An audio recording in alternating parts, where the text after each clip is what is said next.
Enjoy your time here and find peace in the stories we tell. If you liked the story, don't forget to like, comment, and subscribe to support the channel. I truly had a wretched fate.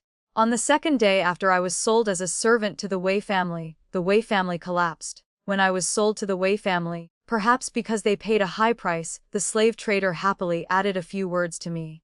He said the Wei family was currently rising like a kite riding the wind. I could work there and enjoy blessings later. Servants in the Wei household ate very well. We had unlimited round white buns made from delicious wheat flour, and could eat as much as we liked. I ate 3 at once, feeling happy all evening. Then the next day, several servants used a wooden board to carry a person back. That person lay face down on the board, the lower body covered with white cloth, hair messy, face unclear. Only later did I hear people say the person carried back that day was the eldest young master of the Wei family, William Wei. He was stripped of his position and even beaten with 40 strokes right in front of everyone.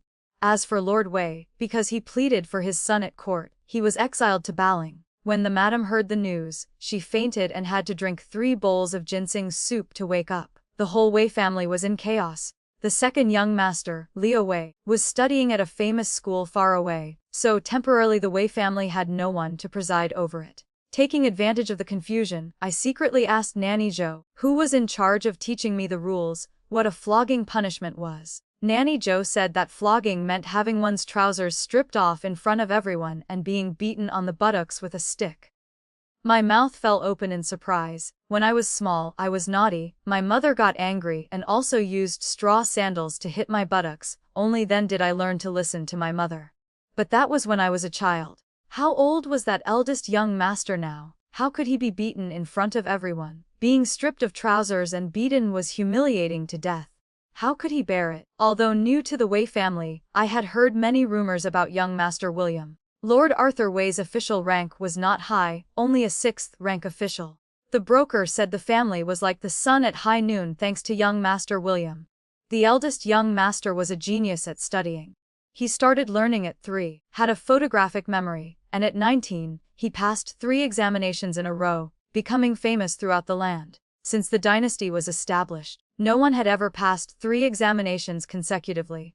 Moreover, he was so young, the emperor made an exception to promote him, appointing William to assist the crown prince. Now William was 22, an indispensable right hand of the crown prince. Waiting for the day the crown prince ascended the throne, with William's talent, becoming a prince or general was only a matter of time. Wasn't it like the sun at noon?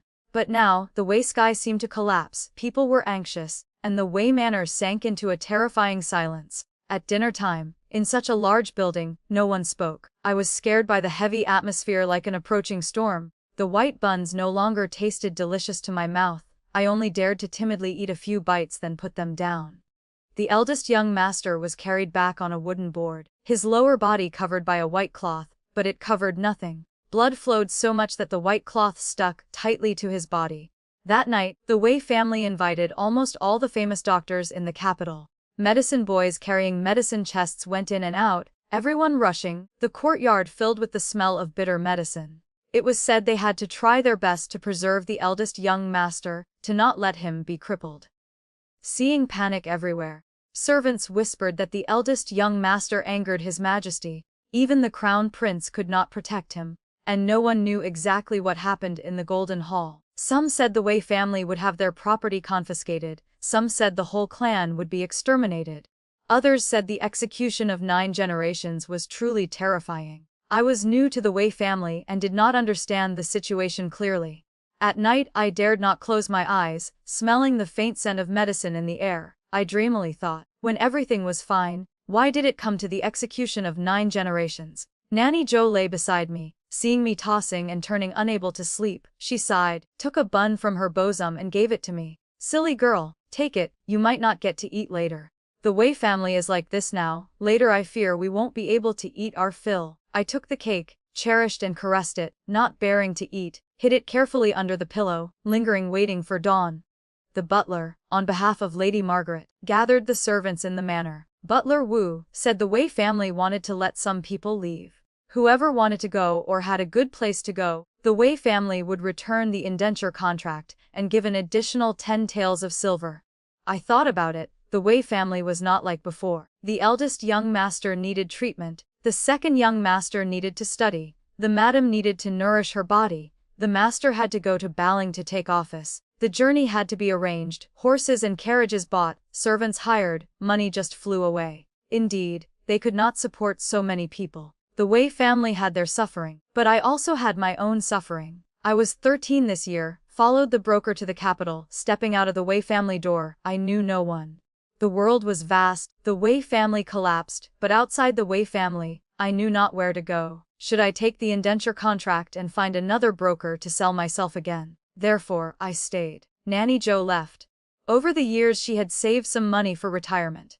I heard she had relatives outside. Now that the owner returned the indenture contract, she had no reason to stay. Before leaving, she left me the sewing basket she often used. The Wei family was originally wealthy, but after one night it fell apart, finally leaving only 5 or 6 people. I was the youngest. Besides me and the butler, there was Pearl who served the madam, Qian who was the close servant of the eldest young master, Kui Ju was the horse keeper, and Uncle Lu was an old man in the manor, without a wife or children, who had long considered this place home. Lord Arthur finally chose Uncle Lu to go to Baling with him. The journey was long, and he needed a trustworthy person by his side to take care of him. Regarding the Wei family, Sister Pearl was the one serving the madam. Naturally that could not be changed. The eldest young master was currently injured, needing someone to clean and care for him. Keeping a man was more convenient. The butler still was in charge of housekeeping and accounting, leaving only me and Kyuju. He was assigned to sweep the courtyard, while I was originally responsible for helping Nanny Jo light the fire and pick vegetables. Nanny Jo was gone, the Wei family had no one to manage the kitchen. Butler Wu's eyes fell on me, hesitating a little. I understood the butler's meaning. I looked so small, having to cook for the whole family, no matter how one looked at it. I did not seem like someone who could do this job. Moreover, I was new, he did not know my temperament, but if the Wei family did not need me, where would I go to find work? I bit my lip and said to the butler, before at home I also often cooked rice, how about letting me try first, if it doesn't work then change people. Moreover, the fact that I could stay had proven my loyalty to the Wei family. Now rushing to buy another servant while the Wei family was in this situation, I feared it would be hard to choose a good person for a while. The butler thought for a moment then agreed. Just like that, at 13, I accidentally became the cook for the Wei family in the capital. Fortunately, the Wei family had declined, otherwise I would not know how to cook those precious foods, let alone eat them. Because I came from the countryside I had never even seen them. I was responsible for cooking 3 meals a day. Breakfast was simple, just making some buns and porridge was enough. The trouble was the other 2 meals. Lady Margaret was physically weak, had been a vegetarian for many years, she did not eat salty food, now she was sick. Every day she had to eat a bowl of bird's nest soup. I did not know how to make this dish, luckily Sister Pearl made it herself. The eldest young master was injured, needing nourishment. Without the butler reminding me, I also knew to stew chicken soup with ribs for him. After cooking for the masters I had to cook for us. The dishes naturally had to be different. I got up very early, stewed soup for the eldest young master first, then started cooking porridge and rice for the whole family. Sometimes washing dishes, sometimes picking vegetables, and I was busy all day. I did not know if it was because the madam and the eldest young master were both unwell so they had no appetite. I cooked for several days without anyone complaining. The masters said nothing, the butler naturally said nothing. After a few days, seeing Butler Wu not coming to find me, nor intending to go out to buy another servant, I gradually felt reassured. Kyuju was a good person, if free he would come to help me chop wood and carry water. Currently he was in charge of sweeping the courtyard, going everywhere, not like me, only circling in a small kitchen. He had been with the Wei family for 2 years, knowing more stories than me. He told me that before, when the Wei family was still glorious, it was truly majestic. Every day big characters wearing gold and silver came in and out. Many people begged to see the eldest young master. Sometimes just guiding them would earn a handful of gold grains. The Wei family masters were all good people, never beating or scolding servants. Wages and bonuses were also generous. Anyone working in the Wei family for a few years, just being a bit diligent, would more or less save some money like Nanny Jo. With money, returning to the countryside to rely on relatives was fine, opening a shop was also fine, either was better than being a servant. Speaking of this, I asked Kyuju, so why didn't you leave? Kyuju stammered, the master has kindness towards me. Naturally I cannot fail to repay it, but specifically what kindness it was, Kyuju did not say. He changed the subject and continued to tell about the glorious past of the Wei family. Speaking of the glory of the Wei family, one could not fail to mention the eldest young master. Young Master William, with a handsome appearance and a bright future, already had a marriage contract, engaged to the legitimate daughter of Count Chen. That was a young lady of a noble family with background and appearance that could not be faulted. But now the eldest young master was in trouble, his future gloomy, the wounds on his body not yet healed, unable to walk. No one knew if his legs could return to normal, bearing the risk of disability. After all, now was different from before. Kyuju looked around, then lowered his voice saying, I feel this marriage might be cancelled. Count Chen probably would not want to marry his daughter here anymore. Speaking ill behind the eldest young master's back, I felt a bit worried, unable to resist lowering my voice with him like a thief, asking, could they really break the engagement? If they break the engagement, indeed they don't have to marry the eldest young master. But then the reputation of the count's household would be greatly affected.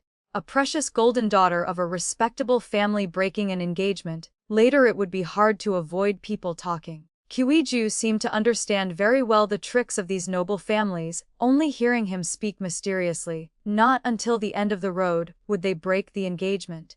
Words are scary. But think about it, although there are only 1 or 2 legitimate daughters, Count Chen's household has many concubine-born daughters, so sharing one for the eldest young master is fine. I gasped, swapping the plum for a peach. Kyuju said nothing, raising his index finger to signal silence to me. I also dared not speak anymore, only silently thinking in my heart. Everyone said the eldest young master was talented, famous at a young age. Now the family was in trouble. If Count Chen's household truly wanted to swap a concubine-born daughter in, I feared for the eldest young master. That was a humiliation even greater than having the engagement broken. Perhaps talking about marriage between men and women with Kyuju during the day was too much. Tonight I dreamed of brother Qiu Sheng. 25 miles from the capital there was a bluestone town. In Bluestone Town there was a White Cloud village. My family was just a small household in White Cloud village. My father farmed. My mother had a small stall selling noodles at the head of the village. I knew how to help my mother work at the stall when I was young. Initially life was still easy until my mother passed away. My father quickly took another wife. My stepmother gave birth to 2 more younger brothers and a younger sister. My father alone with 2 acres of dry fields had to feed so many mouths. Since then he no longer cared about me. Initially they planned to marry me off early. If I could become a concubine for Squire Wang, who just returned to the village to retire, it would be best. Squire Wang was old in age, liking young girls the most. In his manor there were many concubines, all only around 13 or 14 years old. Father and stepmother planned to wait until I just reached marriageable age, then think of a way to send me to debut before Squire Wang. If he liked me it would be best, if not then calculate later. As for me, I did not like that old man Squire Wang. His age was even greater than my father's. If I had to take a husband, I wanted to marry brother Qiu Sheng, who had grown up with me.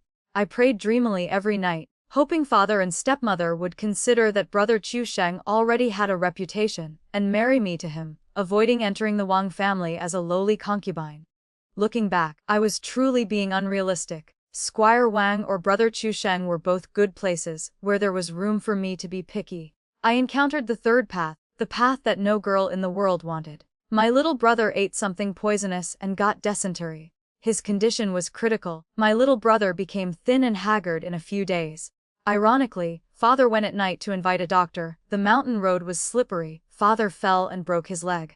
In this house, the little brother must be saved. But without father it was also impossible. Saving lives needed money urgently. But where to get money now? On the day I sadly followed the broker away, I met brother Qiu Sheng. He sat in front of his house whittling a bamboo stick. Qiu Sheng raised his head, met my eyes, then hurriedly avoided them. That was the last time I saw him. Tonight in the dream, I saw him again after so many days apart. He still sat there whittling bamboo, daring not to look at me once. The sea of people is vast. Once parted, who knows when we will meet again. That last time, he dared not look at me. So what if he looked at me? I did not beg him to sell all his property to redeem me. I just wanted to look at him, to say goodbye properly. Stepmother was right, he was cowardly, overly cowardly. The dream dissolved. I touched under the pillow, taking out the rock, hard bun I couldn't bear to eat.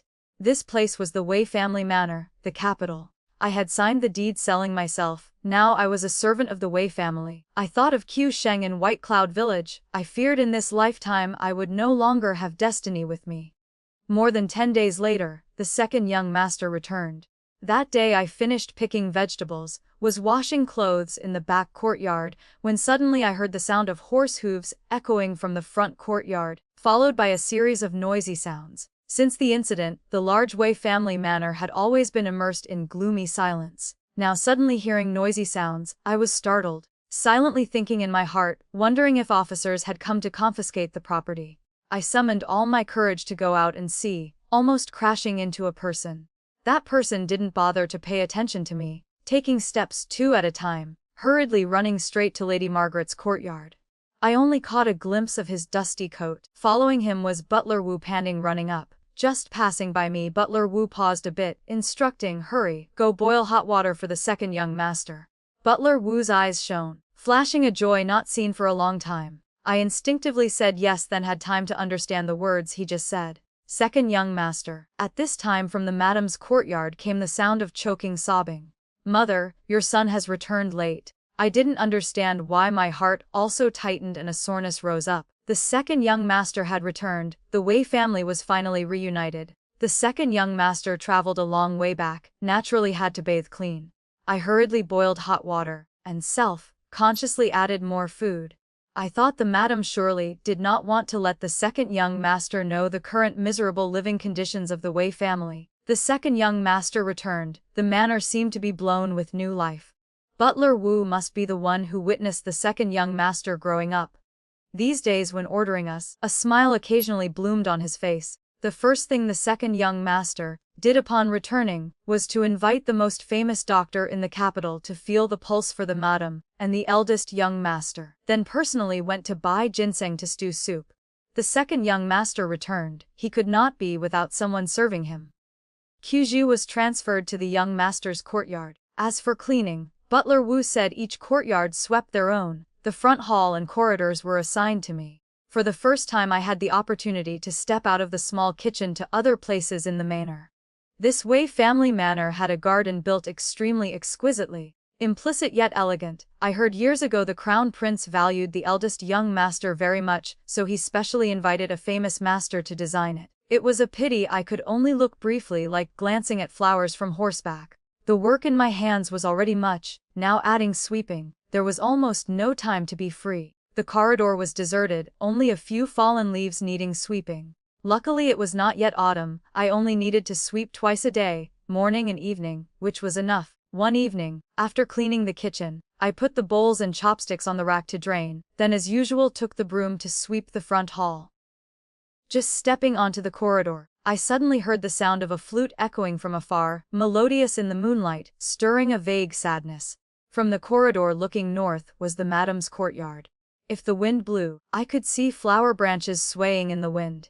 To the south was the eldest young master's courtyard, hidden behind clumps of green bamboo. Further south was the living place of the second young master, but his courtyard was quite far. I could only see a corner of a green brick wall. The melodious flute sound echoed from the south, not knowing if it was the eldest young master or the second young master playing. I listened in a daze, hugging the broom, leaning against the corridor without realizing it. In the end, I didn't even remember how I returned to my room, only remembering in a blur the music still seemed to echo. Afterward, every time I swept the courtyard, I tried to listen, but heard the flute no more.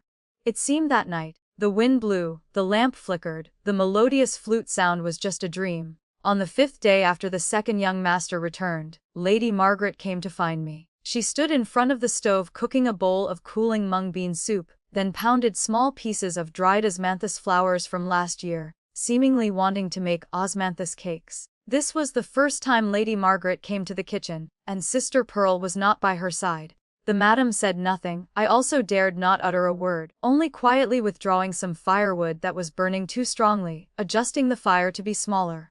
Looking up, I saw tears on Lady Margaret's face, tears silently rolling down her face. Lady Margaret's body was stiff, without a single tremble, but I knew how painful her heart was. On the first day I arrived at the Way family, I was led to Lady Margaret's courtyard to present myself. At that time I only saw her as a dignified and gentle person. Yet now only a dozen days had passed. There were specks of silver on her head, and she had also visibly thinned. I knew Lady Margaret came here to make food for the second young master. Kwiju told me the madam had urged the second young master to return to school. He would leave tomorrow. Given the current situation of the Way family, the second young master staying would not help anything. If the Way family wanted to restore its reputation, there must be someone serving as an official in the court. The second young master still had to continue the path of imperial examinations. Surely mung bean soup and osmanthus cakes were the second young master's favorite dishes. I took the handkerchief from my bosom, folded it neatly, placed it where Lady Margaret could reach, then turned around, gently closed the door, sat down beside it, hugging my knees. Looking at Lady Margaret, I suddenly remembered my mother. When my mother was alive, she also often cooked noodle soup for me. Later, when she was seriously ill, she taught me how to cook.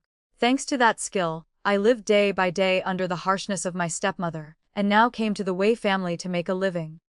Although declined, the Way family still had a roof, while I did not. Lady Margaret cried in the room. I sat dazedly outside, the sun gradually setting, dyeing the horizon red. About the time it takes to drink a cup of tea later, I stood up, dusted off my clothes, put my ear to listen to the movement inside before pushing the door open.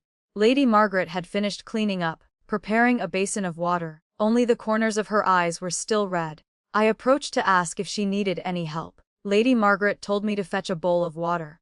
The conversation began. Lady Margaret asked me why I stayed at the Way family then. Among those who stayed last, I was the only one she did not know. I answered honestly. Besides the Way family, I have nowhere else to go. Lady Margaret sighed. The Way family now is not a good place either. Before, Kwiju also said the same thing, but for me, working anywhere is still working. At the Way family, rain has a roof, hunger has rice, every month I even get paid. Is there any better place? A month later a letter arrived from Baling. Lady Margaret finished reading it and fainted immediately. Last time the eldest young master was carried back on a wooden board. I only saw from afar a back covered in blood. Then for a whole month he just stayed in his room recovering, not taking a step outside. Today William wore a white brocade robe, sitting on a wheelchair pushed by Kian, entering Lady Margaret's courtyard. Previously I heard Kwiju tell many stories about the style and talent of the eldest young master, but never heard about his appearance. Now seeing with my own eyes, I was stunned. The eldest young master was so beautiful, white skin, white lips, wearing white clothes, his whole person sitting there, exactly like the jade bodhisattva statue I saw in the temple during Tet. The eldest young master entered Lady Margaret's room for less than a quarter of an hour when Sister Pearl came out, taking the porridge bowl from my hand. The madam had agreed to eat. While Lady Margaret was dining, Kwiju was sent out by the eldest young master again. The young master gave Kwiju Uncle Lu's letter, telling him to go to the Baoji pharmacy to find a doctor, prescribe medicine based on the symptoms in the letter, and buy some famous life-saving elixirs of the capital. The eldest young master meant that stopping her was useless. Since Lady Margaret was determined to go, it was better to prepare thoroughly before setting off. Lady Margaret going to distant Baling needed someone to serve her. Sister Pearl naturally had to follow.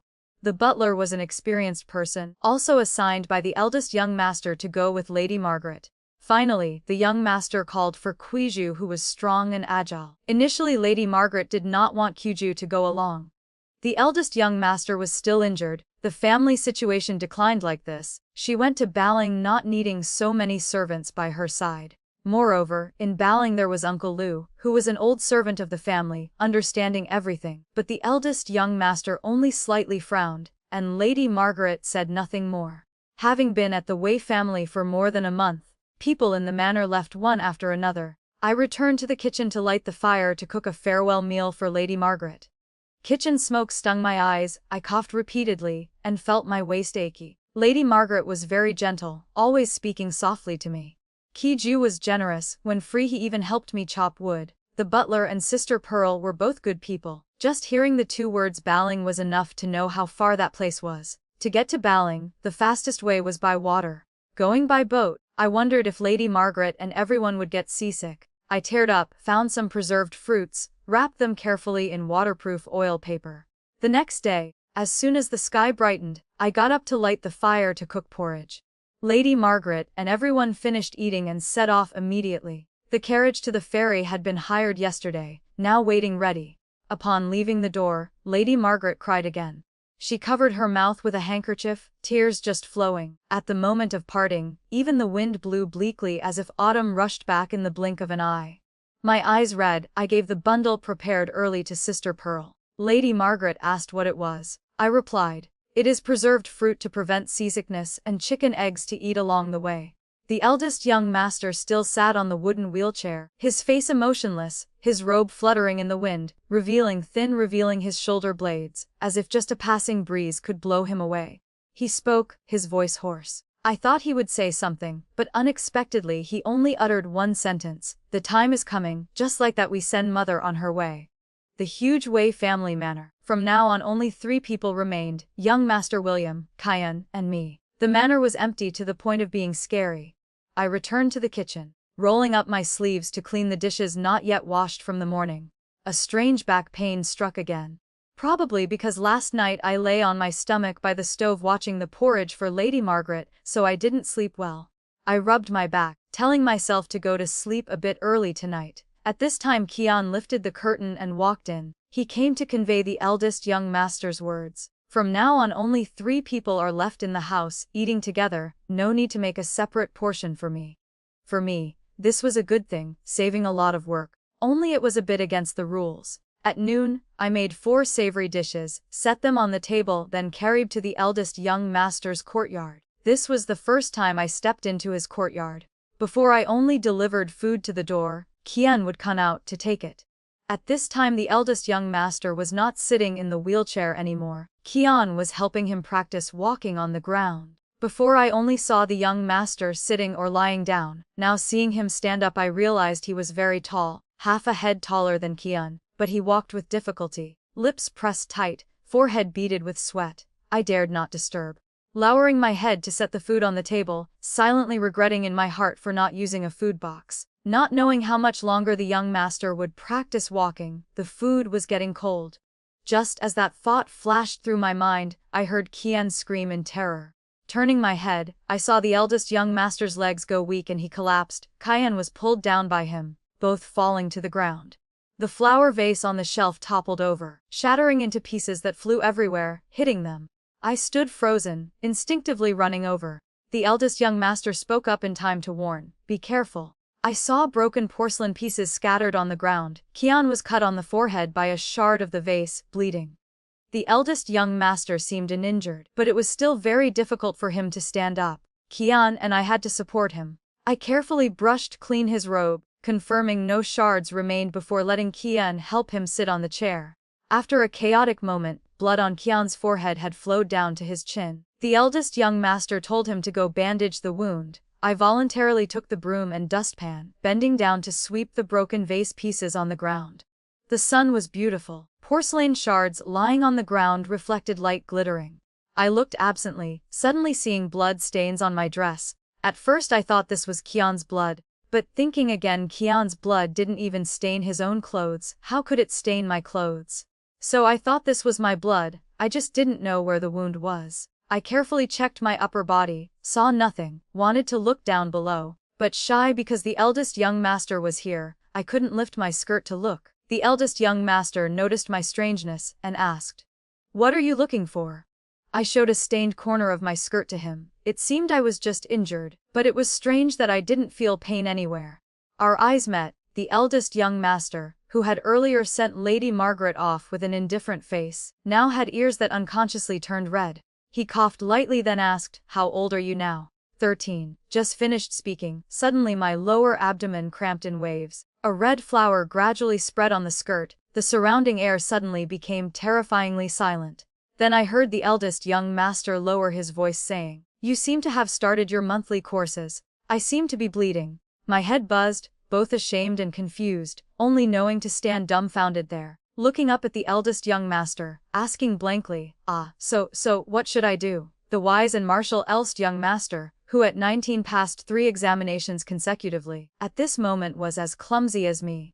He looked at me stammering, "Didn't your mother ever tell you?" "My mother died early, and didn't have time to instruct. My stepmother did mention menstruation, but she only aimed to wait for me to reach this age, then find a way to send me to Squire Wang's manor for people to view. She also didn't teach me how to use menstrual cloths, moreover I didn't have those things. I had never thought about having to prepare this.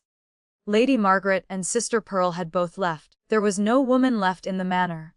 The dull pain in the lower abdomen suddenly became burning hot. The lower abdomen felt like a heavy rock was pressing on it. For 13 years, never felt as helpless as this moment. I blinked twice, my eyes gradually turning red. I bit my lip, intending to excuse myself, first go change clothes, then find some scraps of cloth to use temporarily. Suddenly before my eyes it went dark. A faint scent emanated from above my head. The cloth unfolding was the outer cloak, still retaining the eldest young master's warmth. Looking up, the eldest young master coughed dryly again. He turned his face away. You hurry, put it on. Qian, covering the wound on his forehead, pushed the door to enter. Seeing the scene before his eyes he was stunned. The eldest young master only wore his inner shirt, ears red. I wore his outer cloak, eyes filled with tears. Qian rubbed his eyes, face disbelieving, raising a hand to cover his forehead. Muttering, "Am I injured in the head?" The eldest young master seeing that, blue veins popped on his temples, coughing continuously, almost out of breath. He hurriedly waved his hand telling Qian to withdraw. I saw Qian's steps as he went out were a bit staggering, like someone dreaming. Then the eldest young master sat in the wheelchair telling me to push him out. I asked, "Where to?" "To the kitchen." "What business in the kitchen?" "The eldest young master just ordered me." Wait for me to go change clothes first." The eldest young master had recovered his composure. His voice was very calm, seeming only to be discussing the weather. Making me after hearing also no longer panic. "Go to the kitchen, find some stove ash, then go to Pearl's place." "Sister Pearl, did she leave something behind?" "You go look to see if it's in her room, surely she didn't take everything. You just follow that and make one." My face red to the ears, I pushed the wheelchair for the eldest young master, hands gripping tight then tighter. A long while later, answered in a small voice, "Yes." Now the family has declined, leaving only the feeling of a cold house. At night I could not sleep at all. Usually Sister Pearl slept not far from me. Further away was the row of rooms for the butler and Kui Ju. But now Lady Margaret had taken them away. 2 long rows of rooms, only me left. Qian always didn't sleep with us. The eldest young master was physically inconvenienced, so he slept at the young master's place, in case the young master wanted to get up at night. Outside the window the wind was huge, like the sound of wild wolves howling. I unconsciously remembered Kyuju before often teasing me, saying that these wealthy noble families actually had the most filthy stories. In the well were corpses soaked pale. At midnight often heard female ghosts crying. The Wei family built luxuriously, even servants' rooms had carved beams. During the day it looked fine. When the lights went out it was all dark, leaving only me lonely, scared to the point of scalp tingling.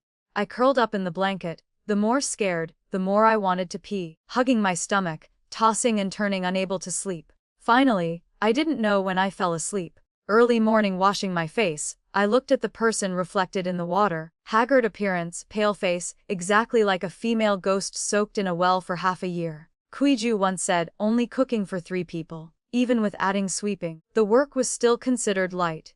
I finished the work, took water to wash and clean the outer cloak the eldest young master lent me from top to bottom, then leaned against the pile of firewood, gently closing my eyes. The first time having my period, my whole body ached. Calculating since the night Lady Margaret finished reading the master's letter and fainted, I had not slept well for 3 consecutive days, truly too tired and sleepy. I swore that initially I only intended to nap for a moment. But when I opened my eyes, I suddenly saw the last rays of sunset piercing through the window bars shining in. Floating in the air was a layer of golden dust. I woke up with a start, scared to the point of jumping up. It was almost dark. If I only started lighting the fire to cook rice now, I would surely delay the young master's dinner. If because of my mistake the master had to suffer hunger, then I momentarily didn't know whether to go ask for punishment first or cook rice first. Weighing for a long time, I hurriedly lit the fire. While waiting for water to boil, lifted my skirt, running hurriedly to the eldest young master's place to ask for punishment. Hearing me explain the reason, the eldest young master was not angry at all. His finger stopped on the page of the unfinished book, only said indifferently, "It's late. Then no need to cook rice, make a few bowls of noodles." The master was generous time and again, yet I caused such a mistake. When withdrawing, I lowered my head, daring not to look at the eldest young master's expression, feeling ashamed to death. Noodles. Since I was tiny, I helped my mother make noodles at the stall, skilled enough to do it almost with my eyes closed. It was just that since coming to the Wei family, I had never made them. 3 bowls of noodles were quickly served. Kian ate very fast, slurping loudly until the bowl was clean. The eldest young master, however, only tasted 1 bite, then stopped his chopsticks, his eyebrows furrowed, seemingly thinking about something. My heart suddenly hung in my throat. I anxiously asked, "Is it not to the young master's taste?" "I remember are from White Cloud Village, Bluestone Town." "Correct." Why did the young master mention this? Was something wrong? The eldest young master seemed a bit distracted, as if recalling some distant memory. A moment later, he smiled gently. "So it is you. That year I followed my father to the capital, and we stopped at your mother's stall. To think the eldest young master and I had such a destiny." I excitedly wanted to respond, but immediately a wave of sorrow rose in my heart. My mother had passed away long ago, and his father was far away in Baling, his condition unknown. The noodles were still the same, sadly the scene remained, but the people were gone. The eldest young master's heart surely was not at ease either. When he spoke again, he had changed the subject. "You work very carefully. Why was it today? Why did you miss the time? Did something happen?"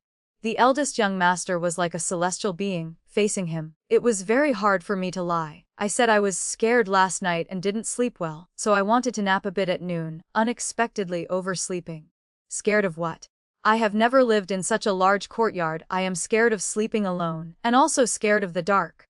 The eldest young master nodded. Your age is still too young after all. Hearing his words implying he wanted to reject me, I hurriedly looked up, saying in confusion, I am not small. I can do many things. I won't be scared of the dark tonight. Tomorrow definitely won't delay anything. The eldest young master smiled upon hearing this. You don't need to panic. Fear of the dark is human nature. Originally it was my oversight not to think of this. After you finish eating, go pack your things. There are a few empty rooms in my courtyard. Tell Kian to lead you to find one. Move there starting tonight. To think there was such a good person as the eldest young master in the world. Happiness came too suddenly. I was overjoyed, hurriedly thanked him, then stood up to go out. There is still a little soup in the pot. I will ladle it for you. Cool wind blew from afar, carrying a sweet floral scent. The sky was completely dark, perhaps because of my good mood. I no longer felt afraid. Behind came Kian's voice. Sylvia, are there any noodles left? I'm not full. I skipped along while turning back to smile and say, there's plenty. The Wei family manor was so large and beautiful, if left desolate it would be a pity. After getting the eldest young master's permission, I started tidying up the flowers and grass in the garden. In the courtyard there was a very tall flower tree, blooming beautifully. In the whole courtyard, only this spot I couldn't bear to sweep. Under the tree accumulated a thick layer of fallen flowers. Occasionally I would climb the tree, pick a leaf, roll it up, put it to my mouth to blow. Sunlight pierced through flower branches, printing tiny spots of light on the ground. That was my happiest time of the day. But life has joy and also sorrow. My saddest time of the day was sitting high on the flower tree watching the eldest young master practice walking from afar. He always walked poorly. As the wounds gradually healed, Kian no longer supported him. The eldest young master told Kian to go out and order 2 canes. He leaned on the canes to slowly practice walking. Clear-sighted people could see his right leg seemed unable to exert strength, touching the ground much lighter than the left. Every day exactly at noon a doctor came to perform acupuncture for the eldest young master, but day after day it seemed to have no effect. Once I accidentally saw the doctor use force to squeeze the eldest young master's leg, asking how it felt. The eldest young master maintained his leisurely appearance, smiling at everyone, his voice gentle as a curtain of rain. He said, "A bit numb." Hearing those words, my heart suddenly felt upset. I was just a country girl. Court affairs were not my place to discuss. However, the more indifferent the eldest young master appeared, the more uncomfortable I felt.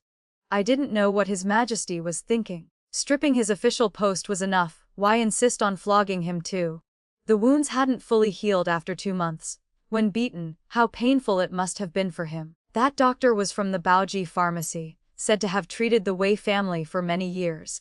Once after he finished examining the young master, I saw him out of the manor. Unable to hold back, I asked, "Can our young master's legs fully recover?" The doctor replied, "Keeping his life is already a great fortune." Only then did I know. The flogging punishment was divided into two types. One type only needed 20 strokes to beat a person to death. The other type with 40 strokes could still spare the life. The eldest young master suffered the second type. The person executing the punishment must have been lenient. That night, rain poured down, thunder and lightning intertwined. Raindrops big as beans hit into the room through window cracks. I woke up from a dream, hurriedly putting on slippers intending to go close to the window tight, when suddenly I heard amidst the rushing rain it seemed to be another sound. It was the sound of a flute, intermittent and desolate. I suddenly understood. So last time that flute sound was played by the eldest young master, but this time, the flute sound was strangely mournful and weak. After a loud clap of thunder, the flute sound suddenly fell silent. I regained my senses, hurriedly put on shoes and ran towards the eldest young master's room. Only running out did I know how heavy the rain was. Trees on both sides of the corridor were blown swaying by the wind. Strong wind slapped raindrops onto me, making me stagger and almost fall. Kian originally slept in the same room with the eldest young master, but since the young master's wounds gradually healed, he had moved out to sleep in the adjacent room. I passed by Kian's room and saw the door closed tight. Surely he was sleeping soundly. The eldest young master's door was also closed tight. I stopped before the door, wanting to push it open to enter, but hesitated a little. I feared I was overthinking, barging into the master's room in the middle of the night without regard for propriety. I feared it was too rude. The storm raged outside. I ran all the way here, stumbling, body soaked. But standing before the eldest young master's room, I feared disturbing him, only daring to knock lightly, not knowing if he heard or not. I quietly waited a moment, then knocked again, a bit louder. "Young master, are you all right?" The flute sound had ceased, not a sound inside the room. I was hesitating whether to leave or not when the door suddenly opened from the inside. Since I was leaning my ear close to the door, focusing on listening to the movement inside, when the door suddenly opened, I unexpectedly fell forward, falling into a sturdy embrace. The sudden fall scared the soul out of me. I hurriedly jumped up. I was soaked like this. How could I wet the eldest young master? Looking up, his face was terrifyingly pale. Yet he still maintained his demeanor, sitting quietly in the wheelchair asking, "What is the matter?" I heard the flute, fearing something was wrong with you. "Are you all right?" "I'm fine," he said, but his voice sounded as if forced through clenched teeth, extremely dry. I suddenly remembered when he caught me earlier, his body was clearly even colder than mine. How could this be called fine? Clearly something was wrong. "Wait for me to come back." Saying that, he turned and left, rushing straight into the pouring rain. Behind me, the eldest young master seemed to call out something, but the rain was too heavy, I didn't hear. Returning to the kitchen, I lit the fire, set the stove, boiled hot water, poured it into a warming bag, then brewed medicine according to the old prescription without stopping. Just about to leave the door, I took another jar of white wine from the shelf. Running out of the kitchen, I only slowly realized that the sky was pitch black. Lanterns on the corridor had been blown out by the wind. I even forgot my fear of the dark. The eldest young master's door was still open. He had long gotten off the wheelchair, leaning on crutches, standing at the door, face worried. Seeing me finally arrive, he seemed to quietly sigh in relief. The rain grew heavier, a misty fog rising around. I was stunned, then raised a hand to slap myself in the face. Why did I leave so fast just now? The master called and I didn't turn back. Now it's great. Causing the eldest young master to catch a cold, intended to help, finally ended up causing more trouble. Thinking so, I hurriedly stepped forward, stuffed 2 hot warming bags into the eldest young master's bosom, then helped him into the room. As soon as the door closed, the storm outside was immediately shut out. 2 oil lamps burned in the room, bright and warm. I was soaked, and the eldest young master standing in the wind for so long was not much better. It could be seen his shoulder was wet with a patch. I worriedly said, "What to do? You don't have a high fever, do you? Should I go cook some ginger soup for you?" The eldest young master did not answer. He opened the wardrobe, taking out a set of clothes. Seeing he wanted to change clothes, I self-consciously turned away. Unexpectedly, my shoulder was patted by someone from behind. The eldest young master said with a voice allowing no doubt, "Change into this."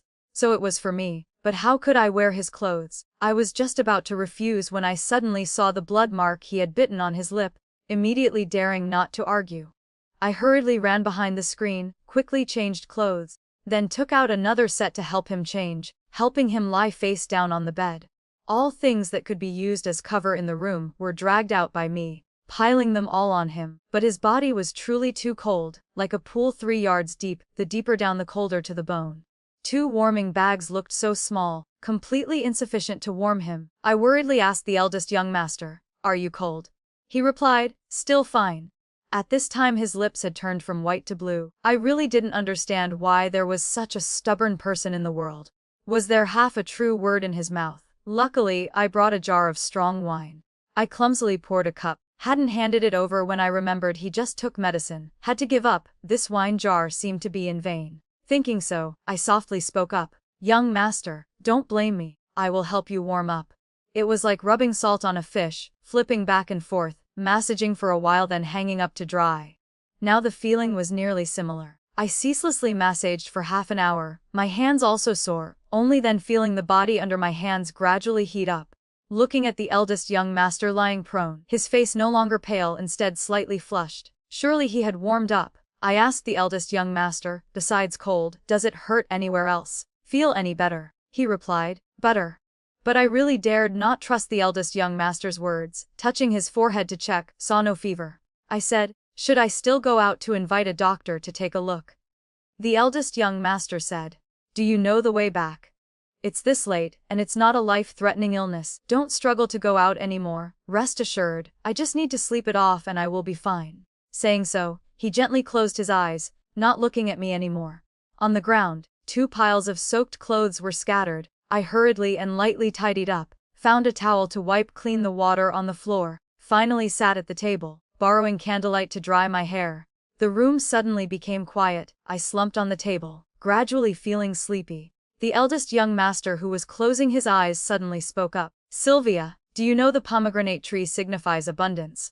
"I don't know about that. I just like eating them. My mother used to say 16 is a beautiful age, like a ripening fruit. Before in my yard there was a pomegranate tree, its fruit red like precious stones. Later my father didn't let me eat anymore, so I had to keep them to sell for money." Early the next morning, I was woken up by Kian. I startled awake from a dream, just opening my eyes, and discovered Kian was even more terrified than me. One hand holding a basin of hot water, one hand pointing at me, like seeing a ghost, trembling saying, You, why are you here?" His eyes darted wildly over my person. I followed his hand to look down. I was still wearing the eldest young master's clothes, but this was not the most important thing. The important thing was I was sleeping soundly on the eldest young master's bed, covered by his blanket, and the person who should have been sleeping on the bed was dressed neatly sitting at the table, clearly having woken up for a while. At this moment I was also surprised, mimicking Kian's appearance, stammering, I. The whole room was full of stammering sounds. The eldest young master seemed unable to listen anymore, signaled to stop, frowning said, "Enough, Kian, stay. Sylvia first go down to sleep to make up for it. Today no need to cook. Later Kian go out to buy a table of food back." Originally, a vegetable farmer delivered the Wei family's vegetables. When Butler Wu was still in office he arranged it properly, meat delivered once every 3 days, rice and flour once a month. But not knowing why, early morning on the 21st the vegetable farmer did not come. Vegetables remaining in the manor were few. I cut potatoes into slices, stir-fried with smoked bacon, steamed a plate of pumpkin, finally selected some slightly wilted spinach tips to cook soup. Initially I thought the vegetable deliverer was delayed by something, but until the afternoon I still saw no movement. If tomorrow the vegetable farmer still didn't come, he could barely make a table of food. But no matter how delicious potatoes were, I couldn't feed the masterdos every day, right? Clever hands cannot cook without rice, so I reported this matter to the eldest young master. The eldest young master said, "Since it is so, go out and buy some back first. In the imperial city at the foot of the Son of Heaven, there is nothing that cannot be bought." Only that just as the eldest young master finished speaking, Kian and I simultaneously revealed awkward expressions. He knew the way but didn't know how to buy food, while I knew how to buy food but didn't know the way. The eldest young master said again, "No problem. You go together is fine." Me and Kian said in unison, "How can that be?"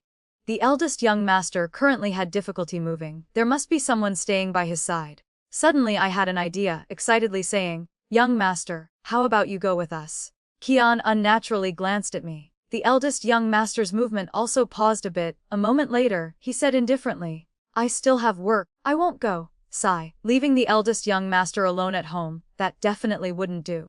If only one person went out to buy food, then it could only be Khan. After all, not knowing the way was more serious than not knowing how to buy food. Moreover, he ran fast, surely would be back in a moment. So I turned my head to say to Kian, how about you go buy some green onions and ginger, the rest is up to you. Kian said sheepishly, it's already this time, vegetables surely aren't very fresh. Actually I don't really know how to choose either.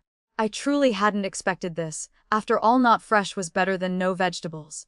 I was just intending to say not fresh is fine, at worst I would pick carefully, when I heard the eldest young master say, you have been at the Wei family for 2 months, before there was much work in the manor, hadn't had free time to let you go out. The capital has many interesting things, let Kian go with you to look around. How can that be? There is no logic for me to go out playing while leaving the master alone at home. I wanted to refute, but saw the eldest young master had already picked up his book, seeming not to want to say more, looking like his mind was made up. I immediately shut my mouth and exchanged a glance with Khan, bowed, and withdrew. The streets were crowded with people, everywhere packed with small stalls. There were sugar candy sellers, magic trick performers, and food vendors. I was squeezed by the crowd in front of a monkey show, unable to budge, my whole body was frozen, only my eyeballs could move. But I lingered, not wanting to look away, simply because that monkey was jumping around so lively. It could do handstands and jump through rings of fire, it was truly interesting. Kian squeezed in with me, he was obviously experienced. Seeing me looking like a country bumpkin just arrived in the city, he looked a bit disdainful, his words carrying a hint of boasting. How is it? Is our capital prosperous and bustling? Is it magical? It is truly magical, I have never seen such a spectacular monkey trick. Sigh, it was so lovely outside, if the eldest young master could come out with us it would be good. He couldn't see it, which was truly a pity. Kian's body went stiff, and immediately after, he lowered his voice and said, the young master will not go out. Why? Kian said nothing. I suddenly realized I had been at the Wei family for 2.5 months, and except for recovering from his injuries, the eldest young master had never taken a single step out the door. Did the eldest young master not go out before either? Kian glanced at me sideways. What do you mean? The young master had to attend court, work, socialize, and visit uncles. How could he not go out? You haven't seen the spectacle, when my young master went out. On the day the young master passed as the top scholar, he rode a horse down the long street. Girls from all over the capital chased after him throwing scented pouches. When he returned at night to bathe and took off his shirt, his shoulders were covered in bruises. So, after being injured, he didn't like going out anymore. I tugged at Kian's sleeve. You and the eldest young master eat the food I cook every day, are you tired of it? Today is a rare chance to go out, how about we buy something different to bring back? Does the eldest young master have anything he likes to eat? There is nothing. How can there be nothing? How can a person not have something they like to eat? For example, I really like candied hawthorn. Kian thought carefully for a moment, then affirmed. There is precisely nothing. I have followed the young master's side for so many years, never seen him be picky about taste. Sesame cakes at the city gate, crystal dumplings at the heavenly fragrance tower, a cup of tea in a desolate place, or silver needle tea served to the king, the young master treats them all the same. Sigh. I thought I wasn't fired because my cooking was delicious, but it turned out the master wasn't picky. Thinking of that person who always had a calm and leisurely appearance, since I knew him, I had never heard him complain about anything. Even when I overslept and delayed work, he didn't scold me. I scratched my head and said, then surely there must be things he doesn't like to eat. The eldest young master seems not to like spicy food very much. Last time with the fried meat with chili, he didn't move his chopsticks much. How do you know? The 3 of us ate, and clearly every time the plates were clean. I said resentfully, that's because you ate a lot. Kian blushed, unable to argue half a word. The eldest young master being alone at home for so long was truly not good. We hurriedly finished buying food, and I rushed back with Kian. He strongly disapproved of my behavior in insisting on buying a skewer of candied hawthorn to bring back. Why buy this? Do you consider our young master a 3-year-old child? You aren't a 3-year-old child, didn't you eat it too? Moreover, we both ate it. If we don't buy one for the eldest young master, how can we justify it? Then you say, what does the eldest young master like to eat? We'll buy it. Kian was choked for words, rubbed his nose, and said nothing more. Inside the Wei manor, the eldest young master was sitting reading a book by the window, one hand loosely holding a scroll, one hand extending from his sleeve to prop up his chin. The surroundings were very quiet, with only a slight breeze and falling flowers. The young master definitely won't eat it. Kian was still grumbling when we got home. I and he carried hands full of food, so heavy that red marks were imprinted on our hands. Amidst the sweltering heat of summer, the candied hawthorn skewer wrapped in paper had begun to melt along the way back. The bottom layer of paper was soaked, and drops of sugary syrup were thickening as if about to fall. Afraid the candy would melt completely, I hurriedly ran to the window, calling out in a clear voice, "Young master." My voice broke the silence. The young master startled slightly, his originally gloomy eyes suddenly lit up with a ray of light. Looking towards the sound, he smiled, asking gently, "Why are you back so early?" The window was too high. I tried to stand on tiptoes as much as possible, but it was only enough to reveal my head. I jumped up, raising the candied hawthorn high. "Young master, hurry and catch it." He seemed a bit surprised. "This is what Kian and I bought for you," I replied happily. "I don't know if you like it."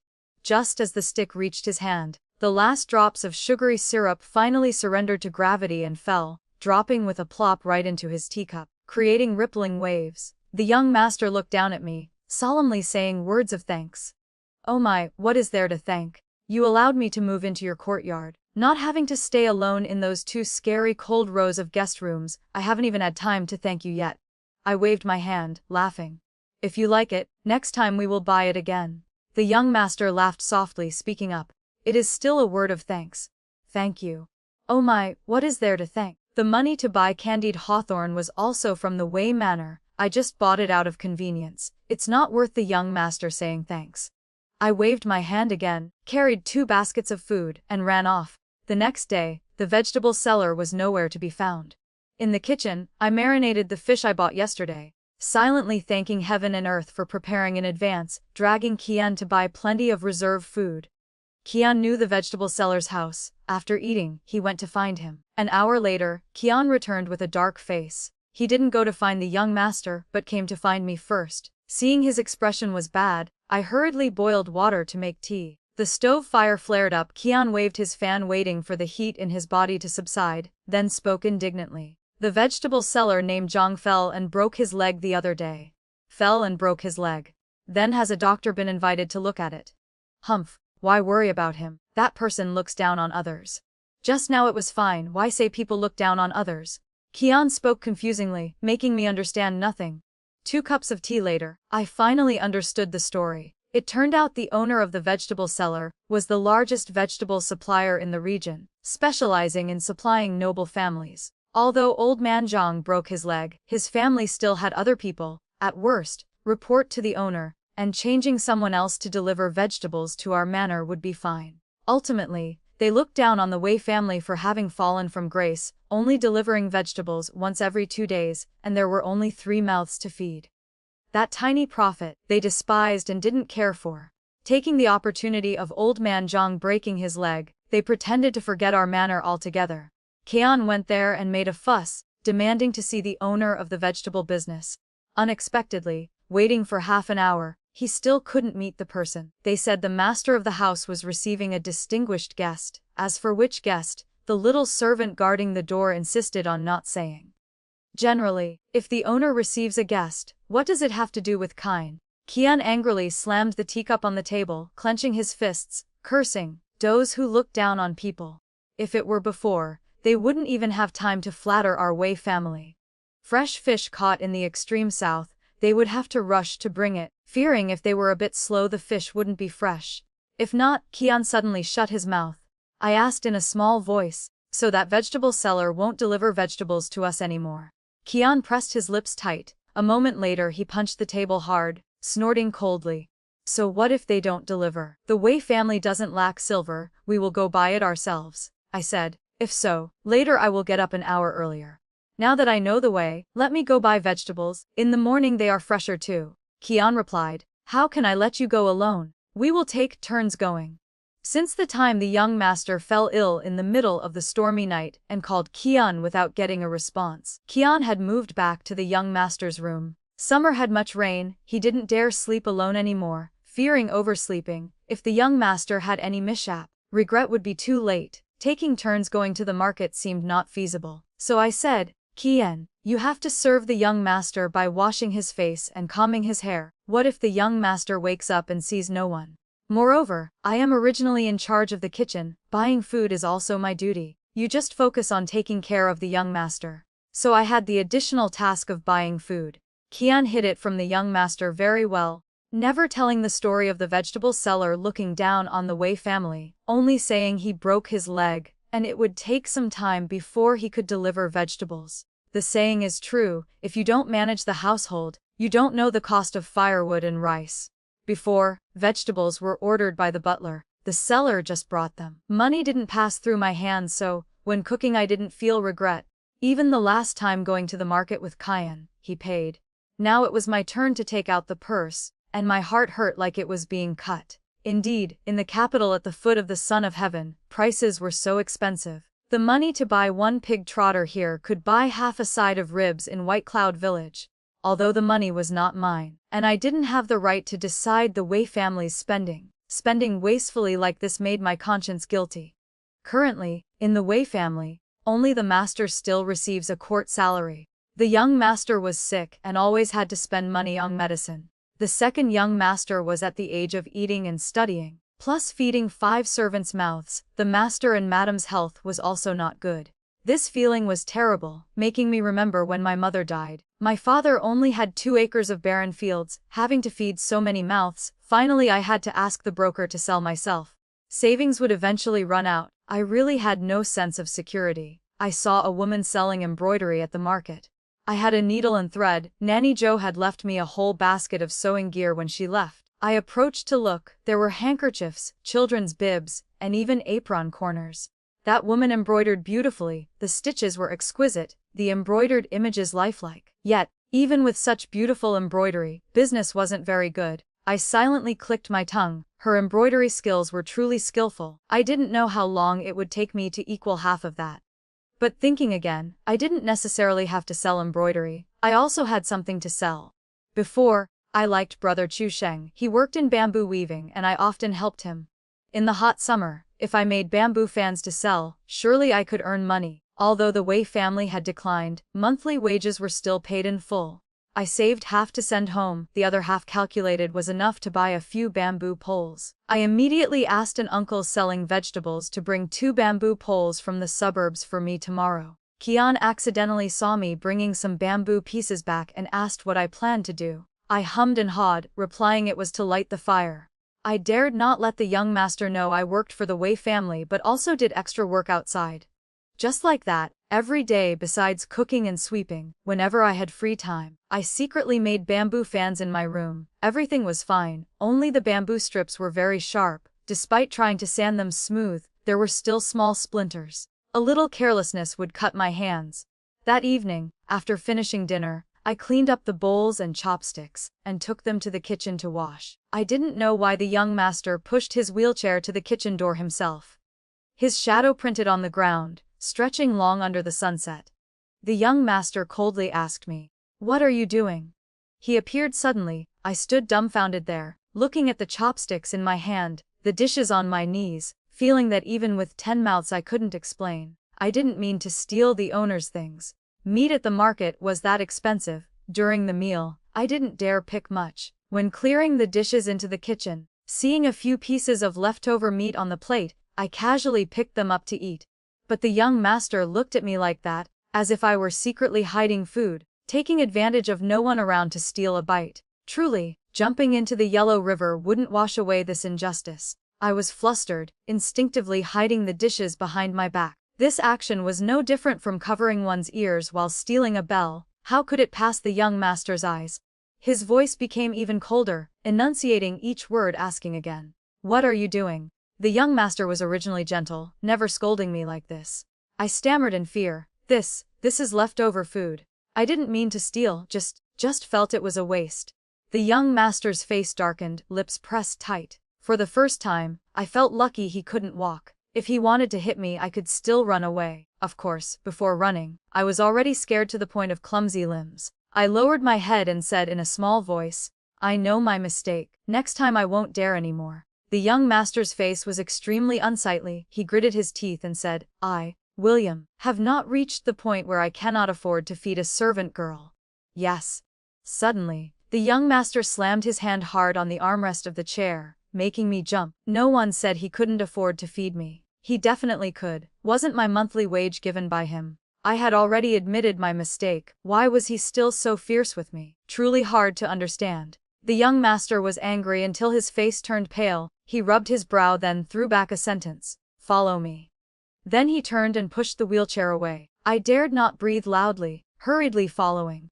Arriving at the study, the young master took out a book from a secret compartment, turned to the last page with words.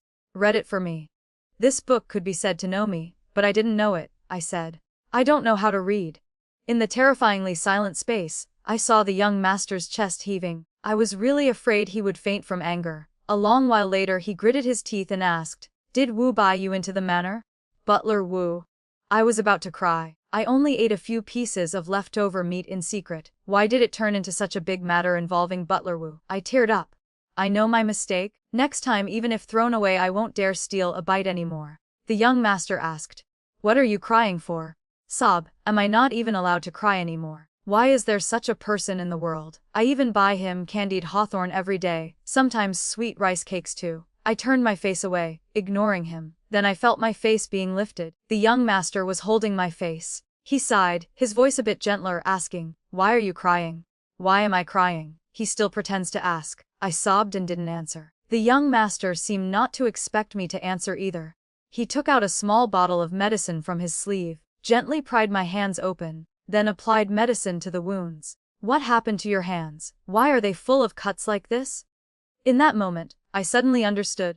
The young master, lowering himself to come to the kitchen, turned out to be to give me medicine. I temporarily forgave him for being fierce with me. I dared not say I was planning to make bamboo fans to sell, only said I was pricked by thorns on the firewood. The young master pondered for a moment, then said, "Later I will tell Qian to help you light the fire. If Qian isn't free, he will come to help." I was startled, hurriedly saying, "No need to trouble the young master like that." I swore on my life, guaranteed not to get injured again, before he let me go back. From that day on, two things changed. First, every day the young master set aside an hour to teach me how to read, and he even assigned me homework. Regarding this, Qian said the young master was probably too idle and had nothing to do. When he said that, his face was extremely sad. Recalling years ago, the young master assisted the crown prince. How glorious it was. Now his sky-high talent had no place to be used, like a tiger stranded in the plains, only knowing how to teach reading to a fire-stoking servant girl like me. The young master was indeed very pitiful, but if he was idle with nothing to do, why did he want to torment me? I had to sweep, cook, learn to read, and also make bamboo fans. Getting up before dawn to take advantage of going to the market to secretly bring fans out to sell. Oh my, truly pitiful. The second thing that changed was every time we ate, the young master would pick food for me first, picking until the bowl was full, and couldn't add any more before stopping. But there was only so much food on the table. If the young master picked half for me, what would the others eat? I had to make more food, and the money for food also cost more. Not a single copper coin could be saved. Luckily, I also earned a little money selling bamboo fans, so it felt a bit less painful.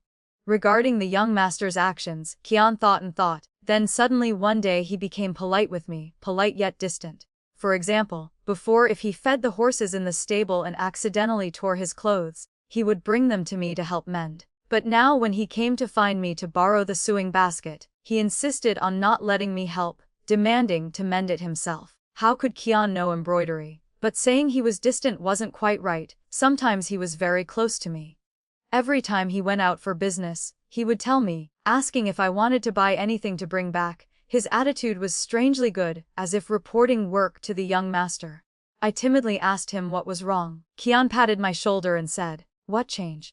"There is no change at all. Brother Qian always treats you like this." Finally he added, "You're a girl, don't think too much. Just seeing you have grown up, so I have to be a bit mindful." Listening, I knew it was a lie. I had only been at the Wei family for 3 months, how much could I grow? But it was true that the young master picked food for me every day, and forced me to drink soup, so I visibly gained weight. The sets of clothes issued when I first entered the manor now felt a bit tight. Surely I got fat, not grew up. I was very sad. Autumn wind rose. Bamboo fans gradually became hard to sell. I thought about switching to making peach wood hairpins, which could be sold in all 4 seasons. I hadn't finished drawing the hairpin patterns when one day during a meal, the young master suddenly asked, "Has the vegetable seller's leg still not healed?" I instinctively gripped my chopsticks tight, looking towards Kian. Kian was still very calm. He slowly swallowed his food, then indifferently replied, "Not yet." The young master raised his eyebrows slightly, slowly repeating, "Really hasn't healed yet?" "Yes, a few days ago this servant just went to ask. People said it hasn't healed yet."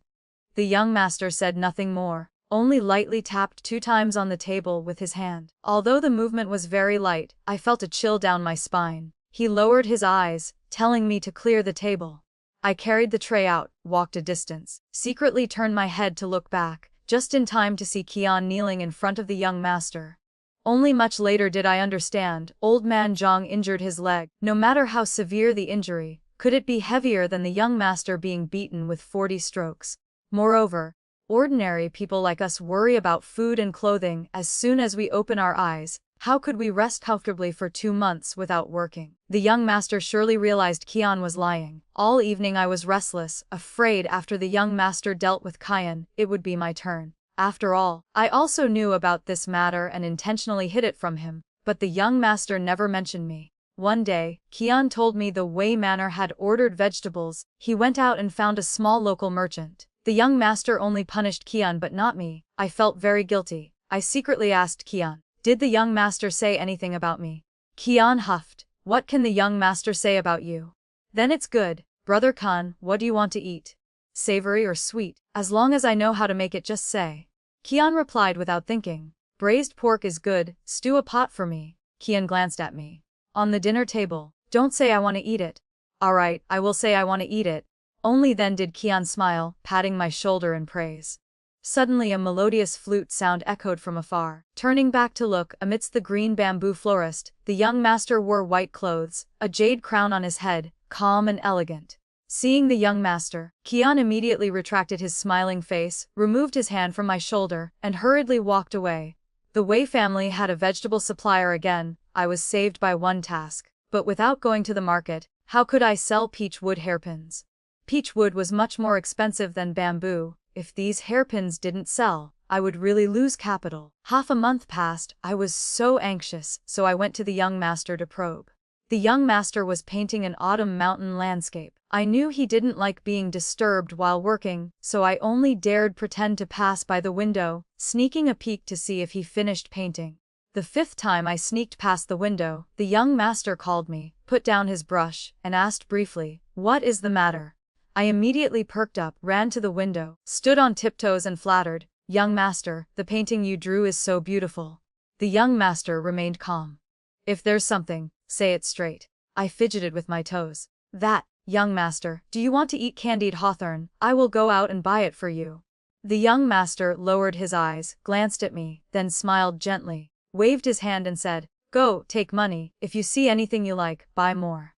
Just like that, using the excuse of buying candied hawthorn, every 5 or 6 days I secretly slipped out to sell peach wood hairpins once. Once the young master asked, "What did you buy that took so long to return to the manor?"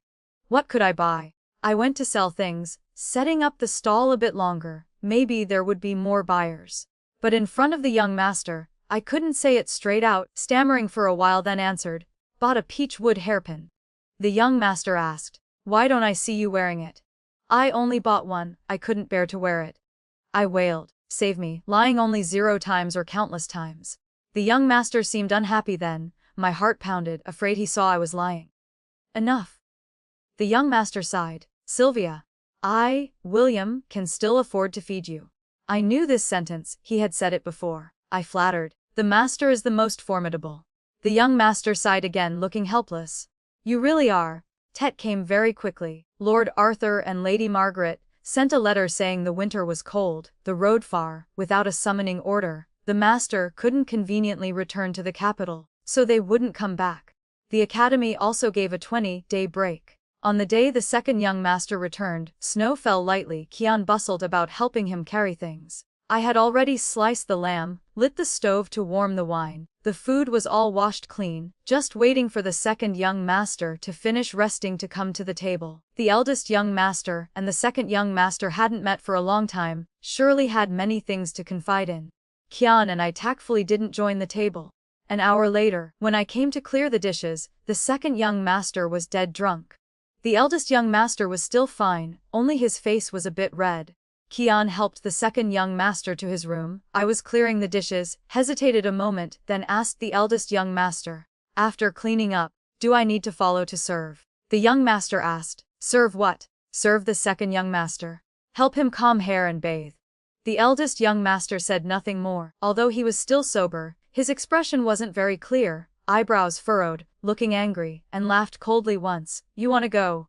Naturally I didn't want to. I didn't know if the second young master would let me sleep in his courtyard. If he made me sleep alone in those 2 scary rows of guest rooms again, it would be terrible. But the second young master was a master. He had returned. There couldn't be no servant by his side. Before it was Kuiju, now Kuiju followed Lady Margaret to Baling. Kian was the eldest young master's close servant, so only I could serve the second young master. So I hesitated and said, this servant will listen to the young master's instructions. The eldest young master pressed his lips. No need for you. I have already instructed Kian. Oh. The eldest young master was angry again. I discovered the young master seemed not to like this word. Oh, every time I said it, he got angry. I lowered my head obediently, changing the way of speaking. Yes. The eldest young master glanced at me, stood up wanting to return to his room. His condition now was much better. He had long stopped using canes, only still limping when walking. Not knowing if it was due to drinking wine, he suddenly stood up and almost lost his balance. I was startled, hurriedly ran over to support him. Just reaching out, the eldest young master paused slightly, frowning. I followed his gaze, only seeing I was holding his elbow, myself exposing half an arm. I hurriedly pulled down my sleeve, looking embarrassed. Half a year I grew fast. The clothes issued when entering the manor no longer fit. Currently this cotton outfit on me was taken from the warehouse, after all not tailored, only fit the limbs, but the upper body was a bit tight, moving strongly a bit easily revealed arms and neck. The eldest young master lowered his head, took a purse from his bosom, gave it to me, telling me to go tailor 2 new sets of clothes. But even if I wanted to tailor new clothes, I couldn't use the young master's private money. The young master immediately said, this is New Year's lucky money the manor gives out. Wealthy families reward servants with money every holiday. But the purse in the young master's hand, just looking at it seemed too much. I was very hesitant, asking, is it like this every year? Does Brother Kian also get it? The young master paused slightly. Yes. Only then was I reassured, solemnly accepting the purse, intending to save this money. The Tet couplets were written by the young master himself. The couplet read, good flowers round the moon, people live long, favorable times, happy years and abundant harvest. The days and months beside the young master, I only felt he was a gentleman, gentle like jade. Everything was good, only sometimes he was a bit distant, lacking the warmth of daily life. Now he slightly leaned over, rolling up his sleeves. On the table was red paper sprinkled with gold, writing simple wishes of common people for the new year. I suddenly realized, the young master actually wasn't distant at all with a little servant girl like me. The young master finished writing, called me closer, telling me to also write a pair of couplets. What did I know to write? The young master propped his chin, leisurely looking at me smiling. Taught you for nearly half a year, can't even write a pair of couplets. Little Sylvia, did you secretly slack off? Slacking off I didn't, but secretly selling hairpins behind his back I did. I felt guilty, blushing, accepting the brush, slowly writing on the paper. Year after year all peaceful, month after month all as wished. If only every year and every month could be peaceful like this, how good it would be. On the 5th day of Tet, the second young master wanted to go out horse riding, didn't know what he thought, insisted on dragging me along. The manor originally kept 5 or 6 horses. Later, when the Wei family had trouble, the butler let the servants go and sold all the horses, keeping only one, usually cared for by Kian. The second young master leisurely rode the horse, strolling down the street. Luckily the road was crowded, he couldn't ride fast. I tiptoed running after him and could still catch up. Later, probably seeing the road crowded and cramped, the second young master got off the horse, walking with me. Finally I could walk leisurely. Just now running after the horse for a stretch, I was tired to the point of sweating. The second young master looked at me once, threw me a water flask. I tilted my head drinking gulp gulp 2 mouthfuls, finally catching my breath. I and the second young master weren't very close, the surroundings were noisy and bustling, but between us suddenly it was quiet. The second young master surely also felt awkward. Walking a bit further he found a topic to ask me. Sylvia, where are you from? Sir? This servant is from White Cloud Village, Bluestone Town. White Cloud Village. Never heard of it. Is it far? 80 miles from the capital. 80 miles. If going fast, a day round trip is enough. Hearing the second young master intended to go to White Cloud Village, I jumped. A round trip of over 100 miles, how could one just say go and go? Moreover, he didn't know the way. When I came to the capital, I sat on the broker's ox cart, afraid I didn't remember the road clearly either. Would have to ask while going. The second young master, seeing I didn't want to go, lost interest, kicked a stone by the road. Taking you home and you won't go, you girl are truly boring. I smiled flatteringly. The young master rarely returns to the capital, not going out with friends but going with a servant like me to the countryside, truly not worth it. The second young master snorted lightly. Those people, ever since Big Brother had trouble, some avoided me, some just bowed and scraped, afraid saying one wrong sentence would offend me. Humph, I don't even bother looking at their faces. The second young master speaking a long string surprised me. One must know the Wei family was a scholarly lineage, not mentioning my gentle, as Jade eldest young master. Even the master and madam were elegant and gentle people. Why was the second young master like this? I couldn't help evaluating the second young master. The 2 brothers, saying they looked alike wasn't quite right. Saying they didn't look alike wasn't correct either. The eldest young master was gentle and elegant, while the second young master had sharper eyes, slim waist, long legs, high ponytail. Truly a handsome young gentleman, I said. How about we go back to let Brother Kian come out here to ride horses with you to relieve boredom? He surely knows how to ride. The second young master said indifferently. Kian is a man after all. Riding horses with a man is what fun. You, although a bit ugly and boring, are a woman after all. Sigh, why did he speak so directly? Moreover, even if I was a woman, he didn't let me ride the horse with him. Clearly I ran after him the whole way. Seeing my face turn white then red, the second young master finally laughed out loud, gripping the reins, saying, Ahead, people are crowded. It seems someone is performing magic. Let's go see. Who expected going out today? I forgot to check the almanac. That bustling place ahead. One look and I saw trouble. I was patted on the shoulder from behind. Turning back to look, it was 2 sisters holding hands. One of them looked a bit familiar. Before I could remember who she was, the girl opened her mouth. Miss She, why haven't I seen you set up your stall for so long? Last time I bought a peach wood hairpin from you. My younger sister liked it very much, and kept demanding to buy another one just like it. When will you set up the stall again? The second young master stood beside watching. I only felt my scalp tingle. Hurriedly said some random words to chase the 2 sisters away. Turning around, I saw the second young master seemed to be thinking something, smiling amusingly at me. Miss She, peachwood hairpins. Little Sylvia, I originally thought in the manor you were the most honest. Unexpectedly outside you not only have a name and surname but also have a business. I wanted to cry but no tears came. If not for people all around, I would have knelt down before the second young master. Servant, this story is long.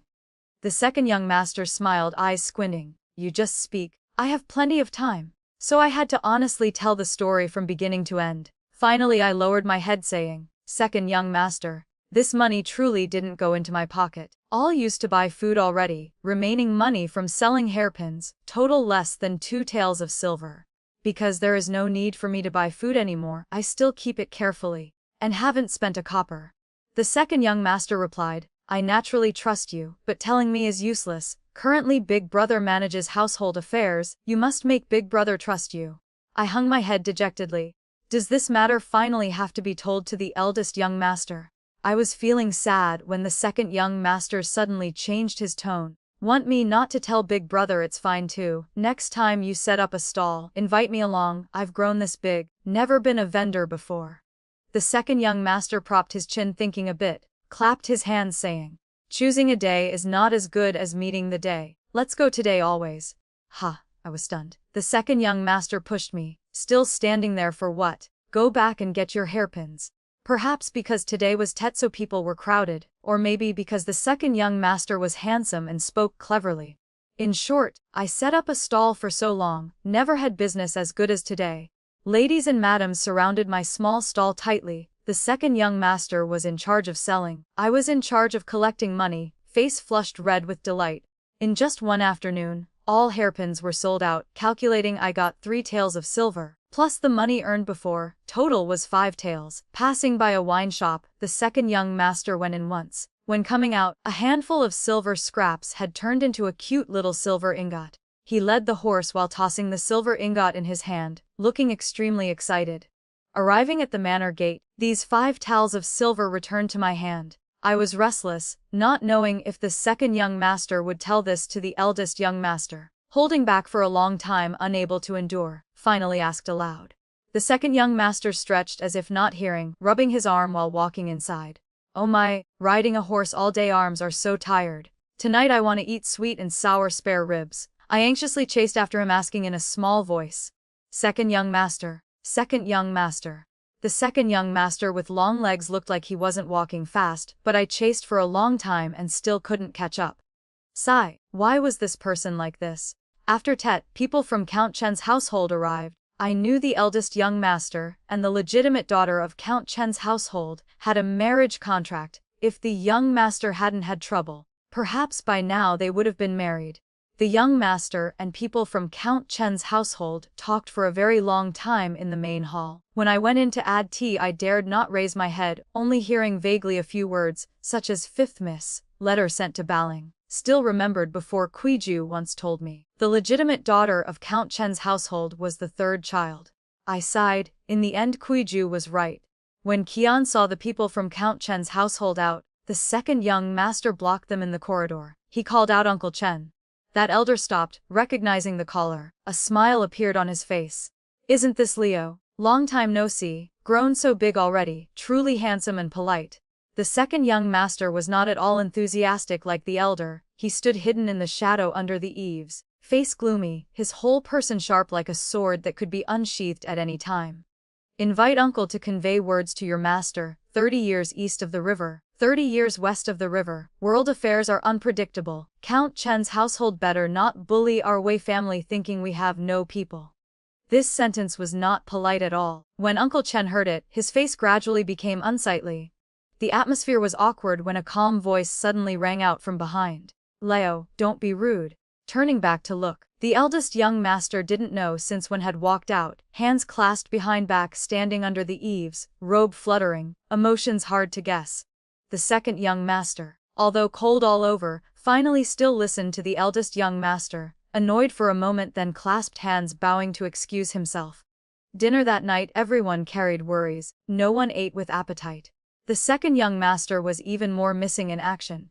I went to his room to call but didn't see him, didn't know when he had gone out. In the evening, afraid the eldest young master was hungry, I stewed a bowl of sweet soup to bring up. In the room the lamp flickered. The eldest young master sat on the wheelchair, holding a book loosely. As far as I knew, since being able to walk, he rarely sat in the wheelchair. I didn't understand why today he sat again. I put down the soup bowl. Upon leaving, couldn't help saying, "Young master, the lamp is too dim, watch out for your eyes." The eldest young master looked towards me, curled his finger, tapping lightly on the chair arm. Every time he made this gesture I knew his mood was not good. Although normally the eldest young master always smiled, when in a bad mood, he had a habit of unconsciously tapping on objects. But actually me seeing he was upset from these small details didn't help anything. This afternoon people from Count Chen's household came, mentioning old stories again. Just using a bit of brain, one would know the eldest young master's mood wouldn't be good. The eldest young master kept tapping lightly, a long while later spoke up. "Sylvia, do you also find me crippled?" I hurriedly replied. "How can that be? Don't think too much. That Count Chen's household are not good people. Later we just don't interact with them anymore." The eldest young master touched his right knee, sneering. "Thinking too much or not, the truth remains I am crippled. This leg I fear can never recover." "Hush, who says our young master can't recover? It's just the time hasn't come yet. Rest a few more days and it will heal. Famous doctors in the world are countless, how can it not be cured? You don't need to say nice words to comfort me, crippled is crippled. I know myself clearly. I very rarely saw on the eldest young master's face such an expression of loneliness mixed with mockery. It was like a needle pricking my heart. Hesitating for a moment, I decided to speak the honest words I shouldn't say. I used to hear many people say that the eldest young master before was extraordinarily talented. Pity I arrived late and never witnessed his glorious time. The first day I met him, he was already like this. Even though he had difficulty walking, I always respected and loved him. He has a gentle nature, never beats or scolds servants, always understanding and caring, doesn't force me to eat leftovers, and even gives me money to tailor clothes. Where in this world can one find such a good young master? Our eldest young master is more talented than others. The emperor may break his legs, but he can never break the profound knowledge in his belly, nor break his spirit. How can he be a discarded person? He is clearly the best person in the world. The eldest young master stared at me for a long time. A moment later, the corners of his lips lifted slightly, and he actually smiled. This girl, what you say sounds reasonable too. So do you know why I was flogged? Such a big matter, how could I know? The young master looked into the distance, his eyes gradually revealing a thoughtful look. Don't say you don't know, even I took a very long time to clearly understand the details. That day at court, no matter what I said or did, I had to suffer this beating. His Majesty understands me too well. For someone like me, stripping rank or exiling to another place is useless. Only by humiliating me in front of all civil and military officials could my will be extinguished. I listen in astonishment, asking blankly, why did His Majesty do that? Correct, why indeed? The eldest young master paused a bit, his tone sarcastic. Because His Majesty is old. He is old. He has to use the crown prince but also has to guard against him. He must cut off all the crown prince's wings to be able to sleep peacefully. He humiliated me, stripped me, my official post. In the future, when the crown prince ascends the throne, if he employs me again, I will naturally be moved to tears, wholeheartedly loyal to the royal family.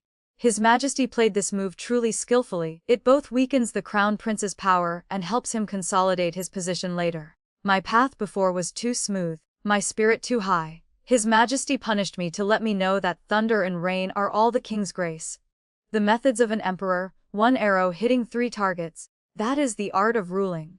Speaking up to hear, the eldest young master slowly spread his hand, raising it high to see clearly the palm lines under the light. Between his eyebrows exuded a coldness. At this moment I had completely forgotten how confidential the matter the young master was telling me was. I only felt my heart beating like thunder, limbs cold, almost unable to stand firm. I originally thought the young master only misspoke or did something wrong to bring disaster upon himself, unexpectedly. Behind it were so many twists and turns. This political arena kills people without seeing blood, truly 10,000 times more dangerous than the battlefield. A long while later, I finally digested all the words the young master said, asking tremblingly, so what to do in the future? The young master coldly curled his lips, his eyelashes black as ink. Although still appearing as a handsome and elegant young master, his whole body radiated a cold aura sharp as a knife. In the room there was only one lamp. The wick had burned out. The candlelight flickered twice then extinguished. The young master suddenly regained his composure, beckoning me closer. He gently stroked the 2 buns on my head, saying calmly, "This is not a matter you should worry about. It's not early anymore, go to sleep." How could I sleep? But since the young master said so, I could only return to my sleeping place. All night I tossed and turned on the bed unable to sleep, kept thinking about the young master's words. Hearing his meaning, probably in not too many years he would rise again, because the crown prince upon ascending the throne would definitely reuse him. But why did it feel strange somehow?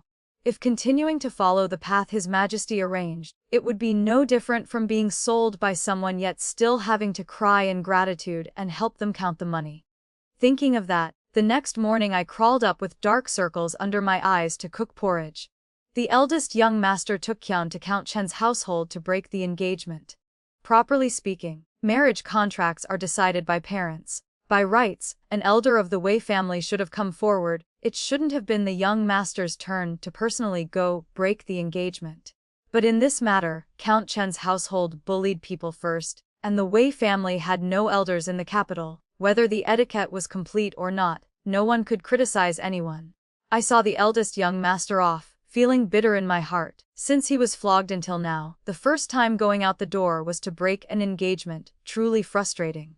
When returning, Kian's face was dark, even the visiting card was returned. The eldest young master remained calm, revealing no emotion on his face. The second young master crossed his arms, coldly saying, "Still better to break the engagement. That golden branch jade leaf young lady already didn't look favorably on our family. If really married back as a sister-in-law, I fear she would cry and make a scene then hang herself." The eldest young master sternly glanced at the second young master. The second young master shrugged, looking indifferent. What is there not to say? Count Chen's household sees wealth and forgets loyalty. They can do it, can't others say it? The eldest young master gritted his teeth saying, "Leo." Seeing the atmosphere tense, I hurriedly stepped forward to smooth things over. "That, young master. When you returned, did you see the old lady selling candied hawthorn with the loud voice?" Kian said in a small voice. "Who has the mood to look at that?" Unexpectedly, the eldest young master thought a bit, the corners of his lips gradually blooming into a smile. He said, "I saw her, voice truly very loud, spirit very good. Seeing is good, later I will go out to buy. Haven't eaten for a few days, craving it very much. There is also someone selling lamb offal soup, going late it will be sold out. Cold spring weather is most suitable for eating lamb offal soup. How about we eat lamb hot pot? Would the masters please trouble themselves to help Sylvia a hand?" The second young master looked like, "Do you know what you are saying?" He snorted coldly. This young master since birth until now has never stepped into the kitchen. Then today is just right for young master to broaden his horizons. Let's go, let's go. A family must go down to the kitchen to cook together." I spoke while pushing each person like herding ducks, finally getting the masters out of the main hall. Outside the sun shone brightly. The second young master's face was a bit more pleasant, still slightly reluctant, looking down at me.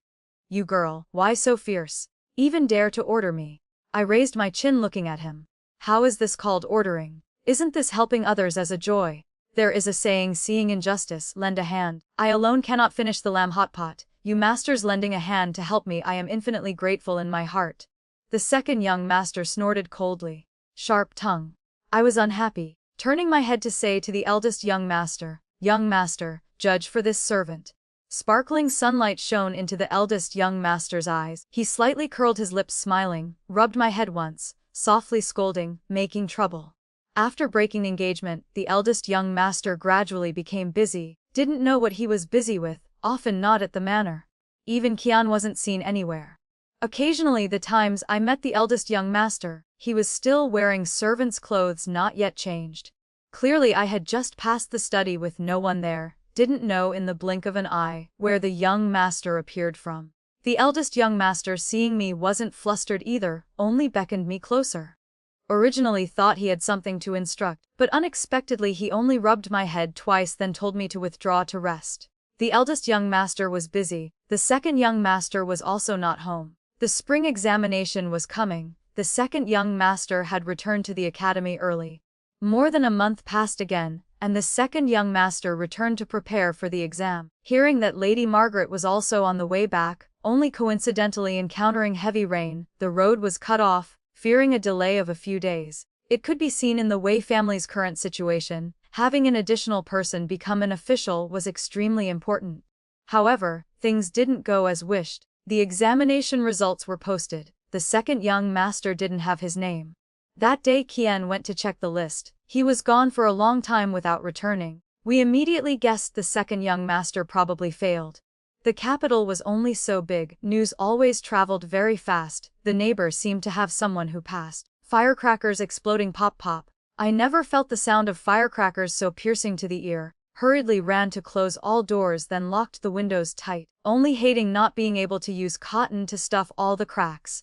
The second young master said nothing and returned to his room. For a whole day and night, the food I brought was left outside the door, not a grain of rice touched. How could it be like this?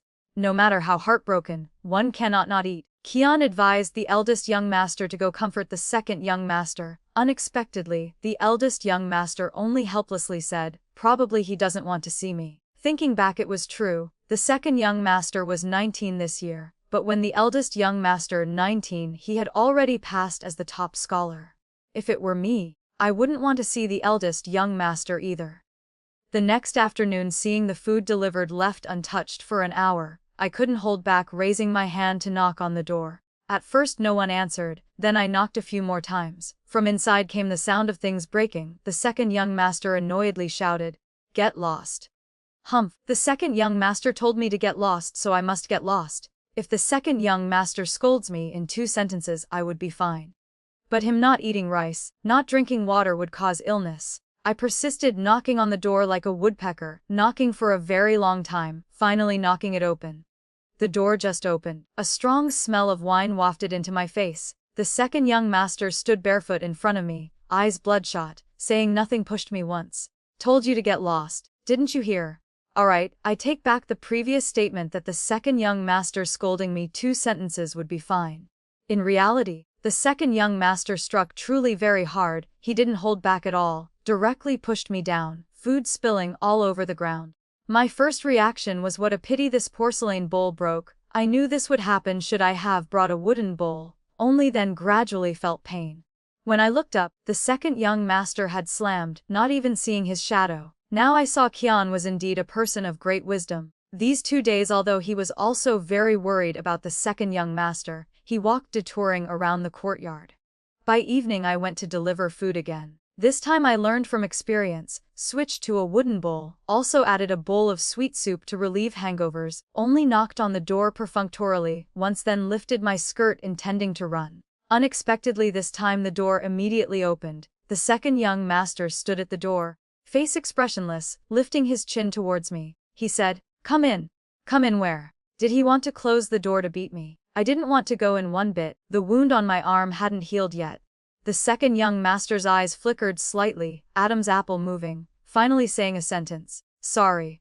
I saw he didn't look as fierce as during the day anymore, picked up the lunchbox from the ground, tremblingly stepped into the room. Just entering I discovered the second young master's room was like a battlefield. Everywhere were empty wine jars, not even a place to put a foot. The second young master casually kicked a few jars, clearing a space, listlessly said to me, "Sit." He was still standing. How dared I sit? I scratched my head saying, "Second young master, eat something, I will clean up for you."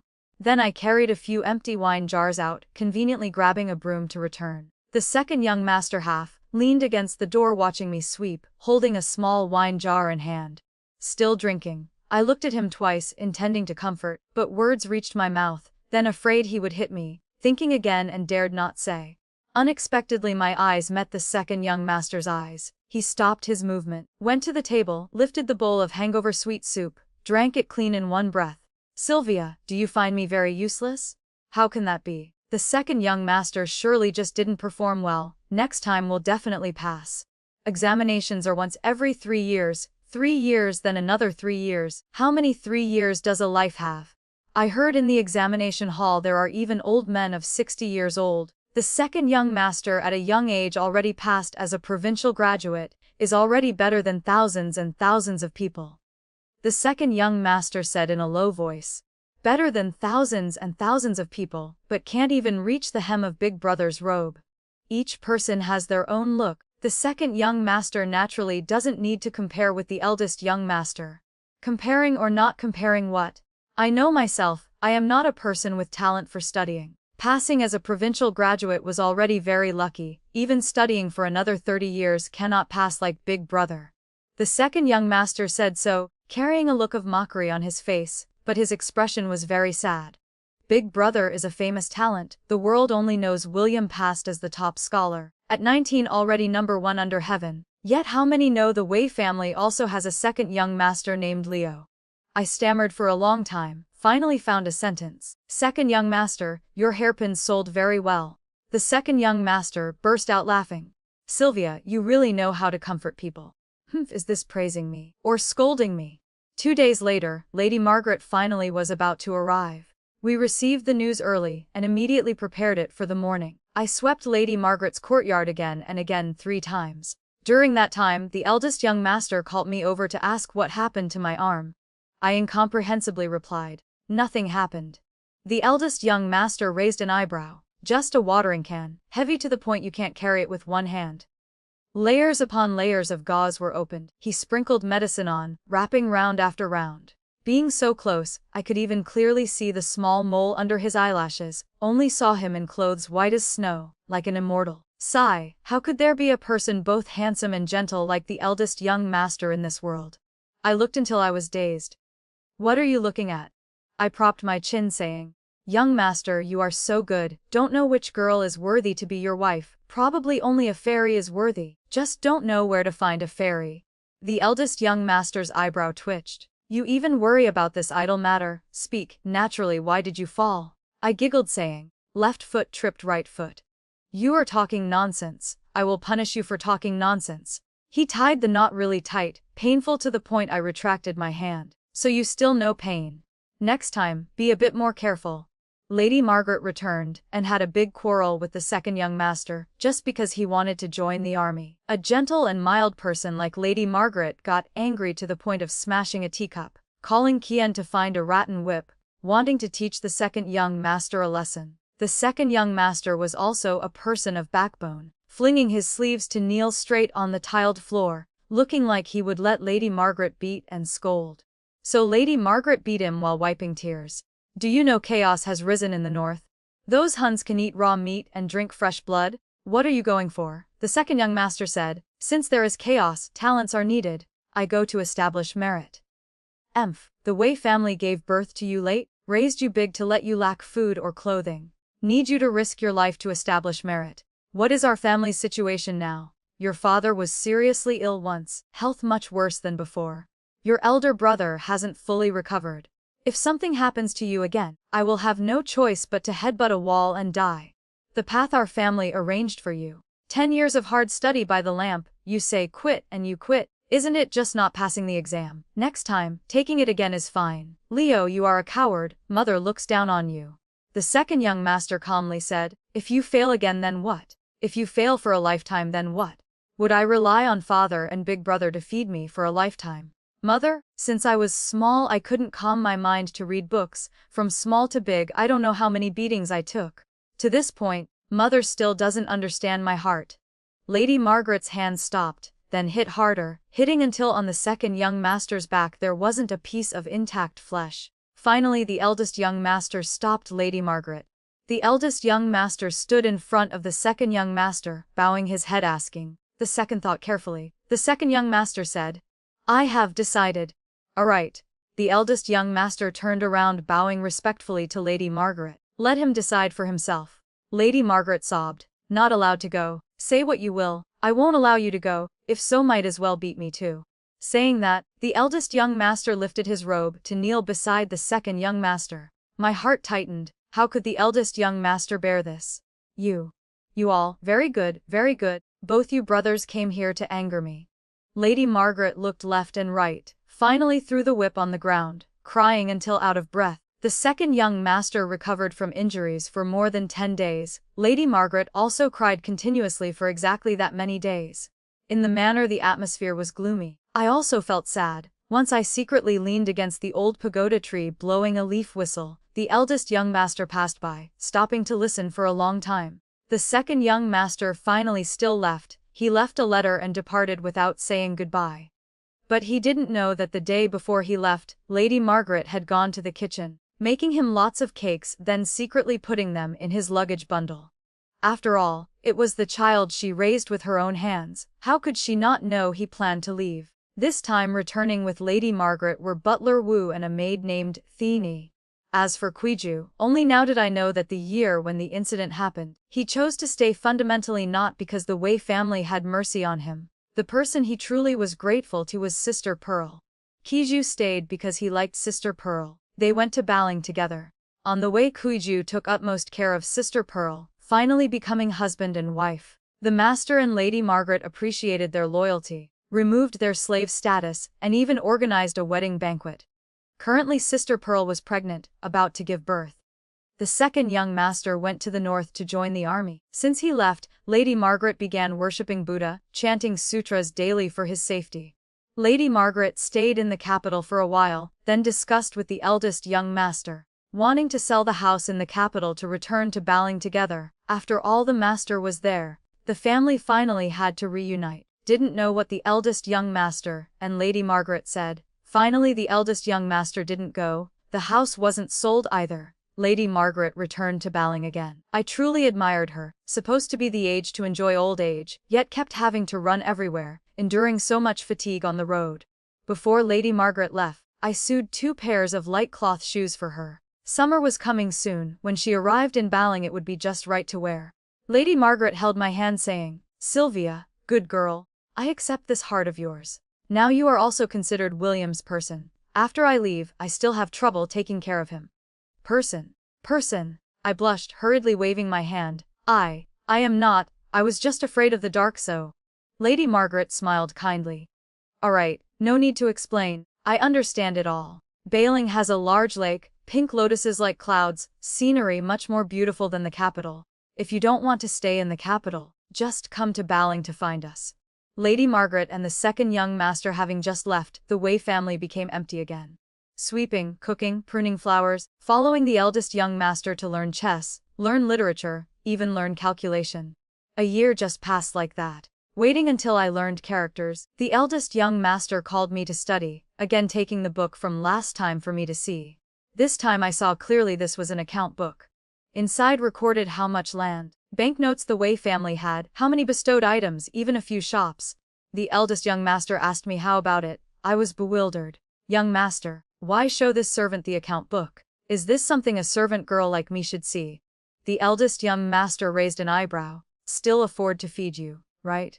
Humph. So the master worked hard teaching me characters, spent so much effort, just to prove this. I never doubted he couldn't afford to feed me. My young master is the best, #1 under heaven, no one compares, I hurriedly said. The eldest young master snorted coldly once, snatched the account book from my hand, crossed his arms and walked away. But I always felt that the back view was a bit smug, and a bit happy. When there wasn't much work, I asked for leave to go home once. My father's leg had healed, and my youngest brother's life was also saved. People say a daughter married off is like spilled water. Although I hadn't married yet, actually when my mother passed away, my stepmother gave birth to more brothers and sisters. Me in this house was no different from spilled water.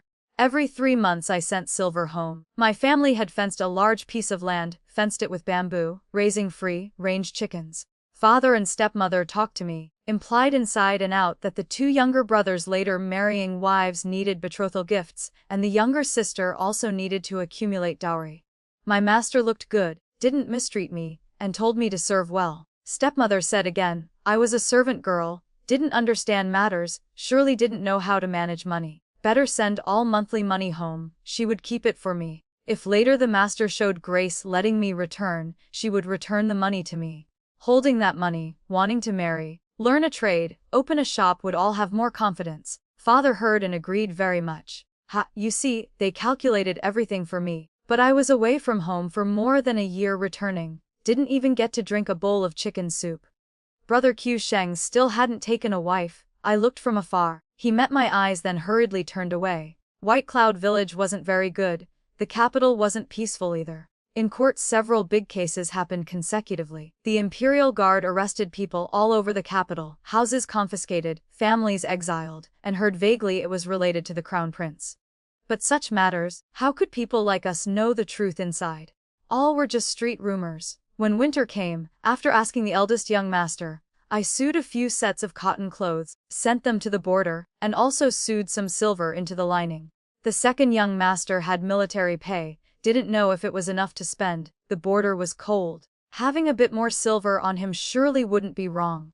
More than a month later, the second young master sent a letter home. Besides the letter for the eldest young master, unexpectedly there was a separate one for me, but only 2 lines of words. Little Sylvia, the border is truly boring.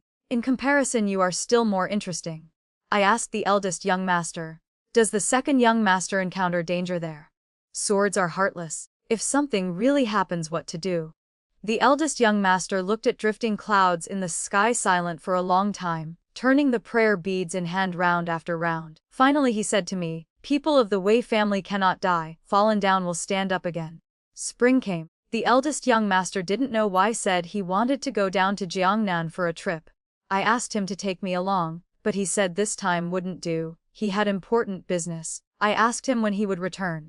The eldest young master said, return date not set, could be 3 or 5 days, could be 10 days, could also be 1 or 2 months. Can't say for sure which day I will return, so don't let me catch you carelessly eating leftover food.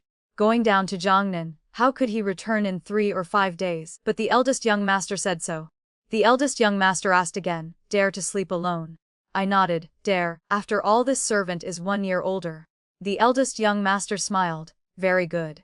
Night fell with light drizzle. I hugged the pillow sitting on the bed, hearing the sound of rain falling pattering outside. Surroundings were silent. Besides the rain sound there wasn't another noise. I thought I should be scared. After all, I was scared of the dark and scared of being alone, but didn't understand why in my heart I wasn't very scared.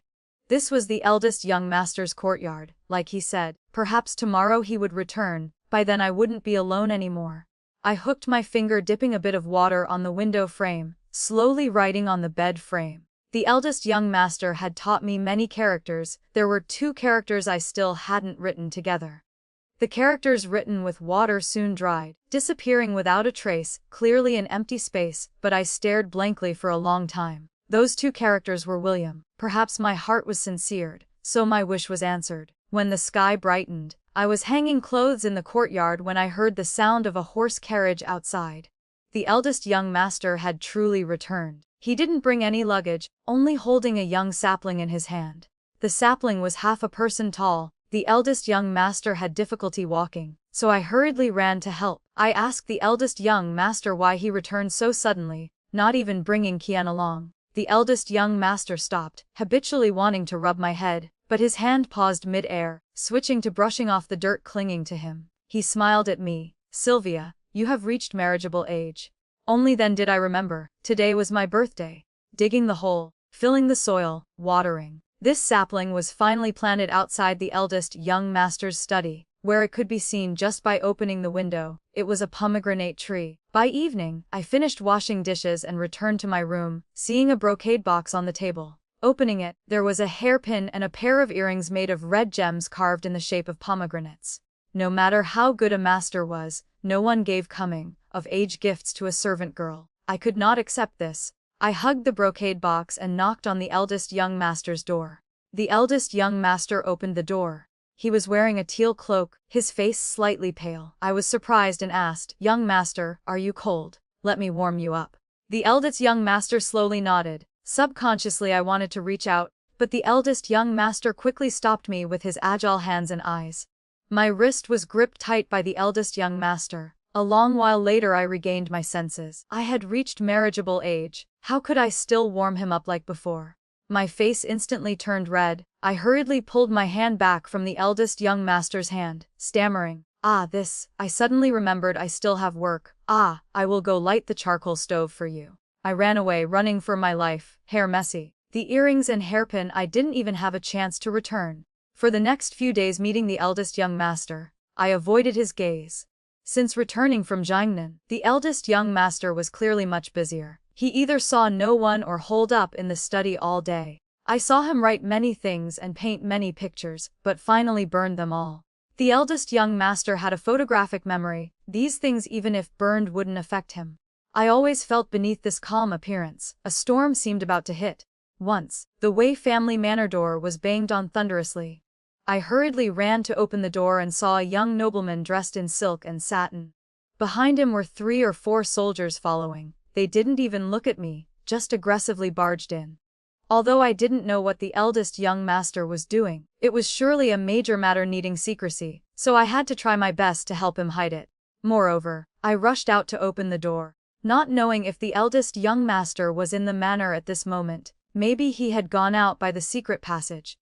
I gritted my teeth, running out to block in front of them, reaching out to stop that young nobleman. "Gentlemen, if you have business, please wait a moment for me to report."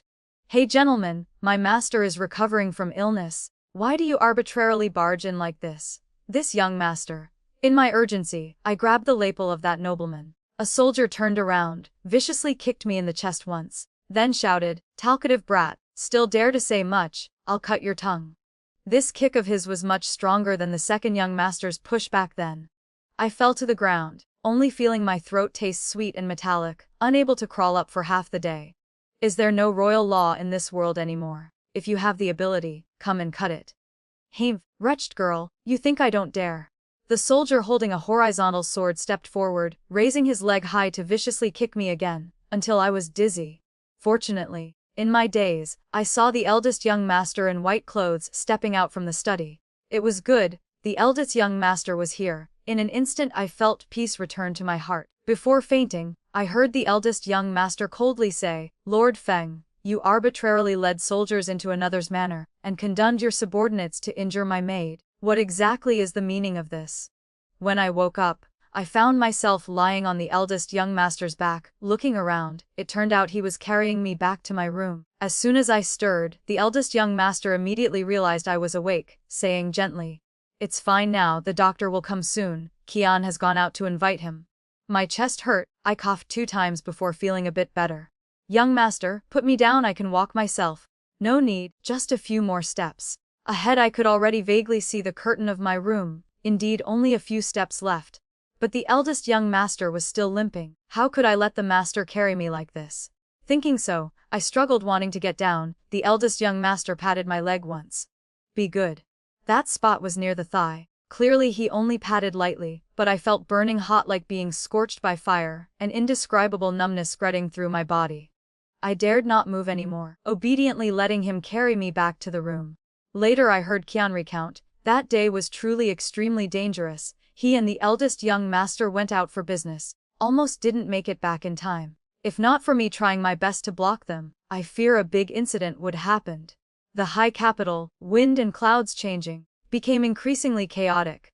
In less than half a year, the crown prince committed a crime and was deposed to a commoner. Currently the emperor was critically ill. Heard that the first prince was acting as regent, then there were rumors recently a 4th prince appeared, also a virtuous and benevolent person. But which prince was regent? Which prince was benevolent, to me was not important at all. I only cared about how much a pickle of rice cost, how much a bolt of cloth cost. The legitimate daughter of Count Chen's household finally married, marrying the son of the former Minister of Revenue. The wedding was extremely grand, firecrackers exploding loudly from one end of the street to the other. Groups of people followed one another carrying dozens of dowry chests passing through the main street. The red cloth covering the chests was blown up by the wind at a corner, revealing chests made of high-quality pear blossom wood. I feared the eldest young master would be sad, so in the evening intentionally made many more dishes.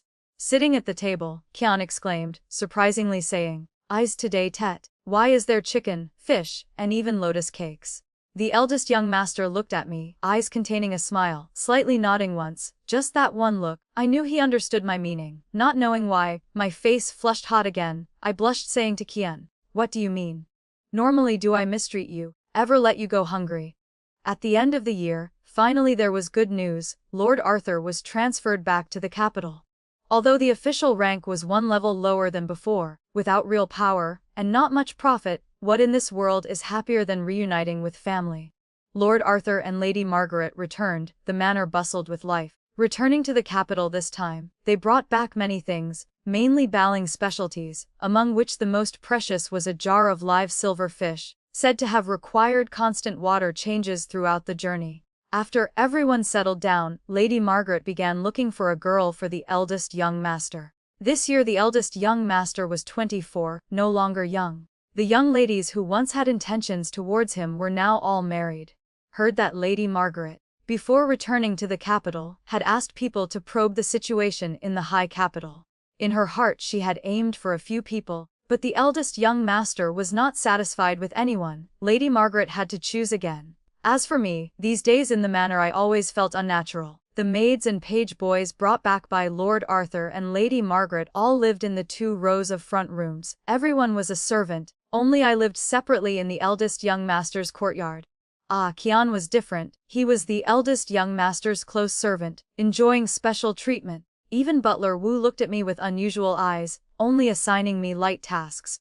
Thinking back, last time even Lady Margaret misunderstood I was the eldest young master's person. I looked at the sky, silently thinking I couldn't continue living in the eldest young master's courtyard. Now the manor had so many people, it was no longer scary. Moreover, he was about to take a wife. The future mistress would certainly move into his courtyard. If I stayed here, what would I count as? So I went to find the eldest young master to talk about moving out. The eldest young master heard and pondered for a long time without speaking. I waited and waited, not hearing him speak, but hearing the sound of fingers tapping on the table surface. The eldest young master was unhappy. The tapping sound rang out one by one, making me scared. Finally the tapping stopped. The eldest young master looked at me asking sternly, "What if I don't want to let you go?" Huh. Seeing me bewildered, the eldest young master softened his voice, waving me closer. I stepped closer. He intended to raise his hand to rub my head as before, but I was wearing the hairpin, no longer having buns like a child. He couldn't rub my head, only gently smoothed the stray hair at my temples. "Why don't you wear the hairpin I gave you?" "That hairpin is too precious, young master, this servant dares not accept." "What is the meaning of me giving you a hairpin? Coming of age involves hairpinning, this servant is 15. The young master giving a hairpin is a coming of age ceremony." "Wrong, the hairpin in the coming of age ceremony must be given by an elder. I am not your elder, so this is not a coming of age ceremony." "Then what is it?" The eldest young master smiled meaningfully. "In what situation does a man give a hairpin to a woman? Sylvia, think about it." I thought, and thought, and thought. I dared not think any more. "Originally I thought you were still young, and I hadn't established a career yet, intending to wait a while longer, but words have come to this point." The eldest young master paused, his face serious, saying, "Sylvia, I love you, want to marry you as my wife. Are you willing?" I looked up in surprise. "How can this be? Are you unwilling? The young master is so good, how can this servant be worthy? You must marry a young lady of a noble family. How can you joke with this servant like this?" The eldest young master sighed. "Only you see me as good." I hurriedly cried out, "Who says you aren't good? The young master is clearly very good. You are both learned and talented, gentle and handsome like this. So are you willing?"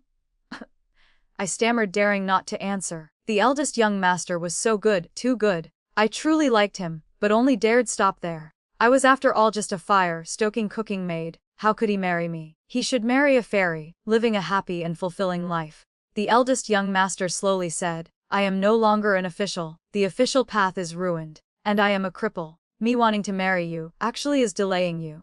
I suddenly raised my head saying, "How is it delaying me?" The eldest young master smiled. "So you agree?"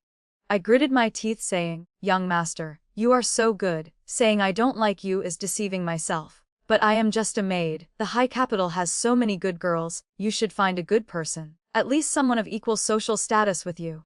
"What is equal social status?" It is family background matching." The eldest young master raised an eyebrow, steadfastly saying, "I have looked, but found no result. I don't want to look anymore. I have chosen you." A faint scent, in my ears the sound of my heart beating thump-thump. I silently thought, indeed this person passed the triple examinations at 19. I could not argue with him. Or perhaps in my heart I basically didn't want to argue. The day I married William, the whole high capital mocked. The eldest young master of the Way family, who used to have eyes higher than the top of his head, now fallen from grace, a phoenix worse than a chicken, finally only married a kitchen maid as a wife. That maid was named Sylvia, didn't even have a decent name, just like a cat or dog. But the eldest young master seemed not to hear those slanderous words, still riding on horseback, swaggering 3 rounds around the capital. Since the trouble at court, he had always lived humbly and quietly. The only time he showed off was riding a horse around the street for marrying me. The wedding banquet only laid out 2 tables, the guests were all family members. This was my idea. The eldest young master always felt I was being shortchanged, but I didn't think so. Getting married, just having the closest people was enough. Outsiders coming to watch the excitement were many, but how many truly wished us well? The wedding ceremony went very smoothly, only when recognizing relatives did a small glitch occur. This glitch was caused by the second young master. He intentionally asked for leave to return from the military camp. Long time no see, he was darker, tougher, and stronger. The dust of the Northwest had worn away all the arrogance of a noble young master on him. He was no longer that sharp youth of the past. His whole person exuded a calm restraint, like a blade hidden in its sheath. The matchmaker brought tea. I gave it to him, following William's way of calling him second brother. Leo accepted the teacup, didn't bother to glance at me, only lowered his head, drinking it clean in one breath, then walked away. Looking at him like that, I remembered the day he first returned. That day I met him in the hall, very happy in my heart, hadn't even greeted him when I was pinned tight against the wall by him. He leaned in close, eyes deep and unfathomable, whispering, "Sylvia, have you never thought about a future with me?" I asked blankly. "What future?" The second young master said nothing, released me then walked away. I vaguely felt the second young master perhaps had feelings for me, but thought I was deducing too much. Both Way brothers liked a maid like me, surely it didn't reach that level. Thinking back and forth, I found the second young master truly a bit strange.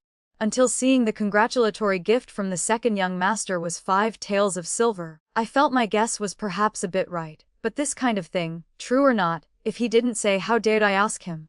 Married, I had to manage the household. In my heart I knew, actually Lady Margaret intended for me to have the status of a concubine at most, but she couldn't sway the eldest young master's will, so whenever facing Lady Margaret, I still felt a bit guilty. Naturally, with Lady Margaret's cultivation, even if dissatisfied with me, she wouldn't say it. She took the account book, wanting to teach me to use the abacus. I told her, I know. Lady Margaret wanted to teach me poetry. I told her again, I also know a little of this. Lady Margaret was both surprised and happy. Where did you learn these things? I replied, it was the eldest young master who taught me. Lady Margaret was silent for a moment then said, William must love you very much.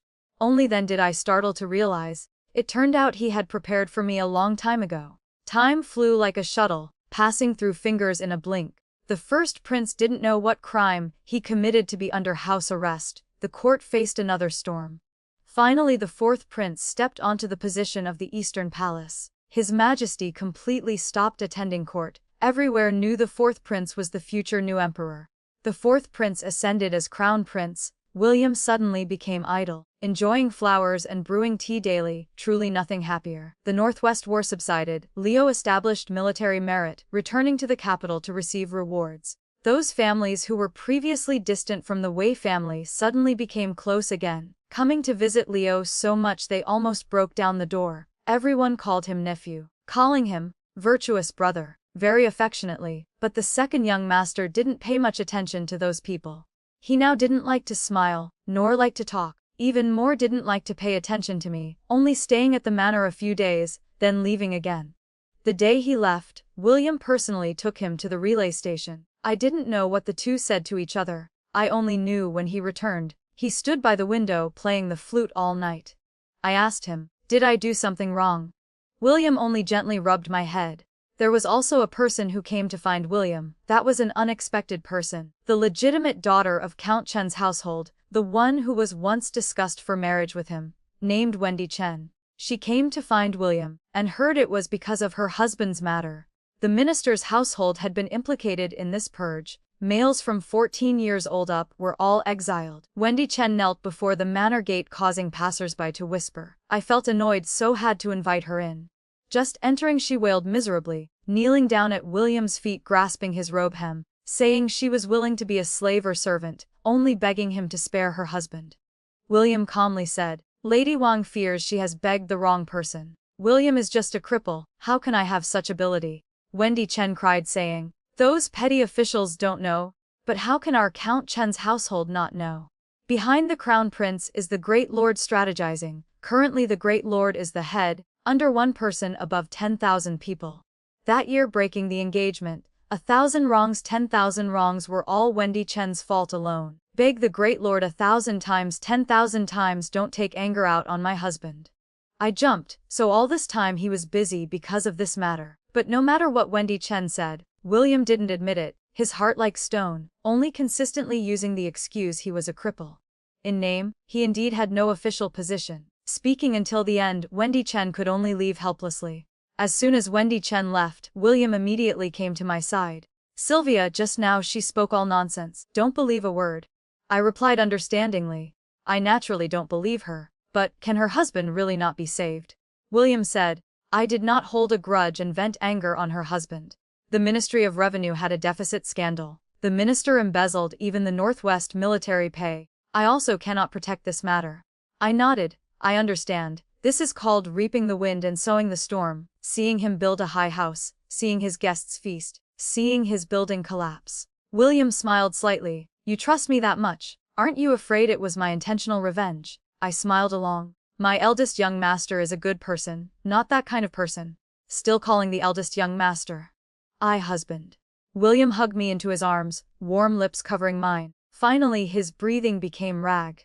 I thought he would do something, but he only pulled my collar together then left. We still hadn't consummated the marriage. He always complained I was young, but I had reached marriageable age. The fourth prince ascended the throne, appointing William as a second-rank official. Later I learned Lord Arthur's transfer back to the capital was thanks to William's secret help. I received countless invitations to banquets from madams, so many couldn't be counted. No one dared mention I was once a kitchen maid anymore. They all showed respect to me. If I just slightly frowned, a noble lady would immediately ask solicitously if I felt uncomfortable anywhere. But this made me more uncomfortable, truly awkward. Everyone in the capital admired my fate. A husband young and talented, prominent status. What in this world could be better?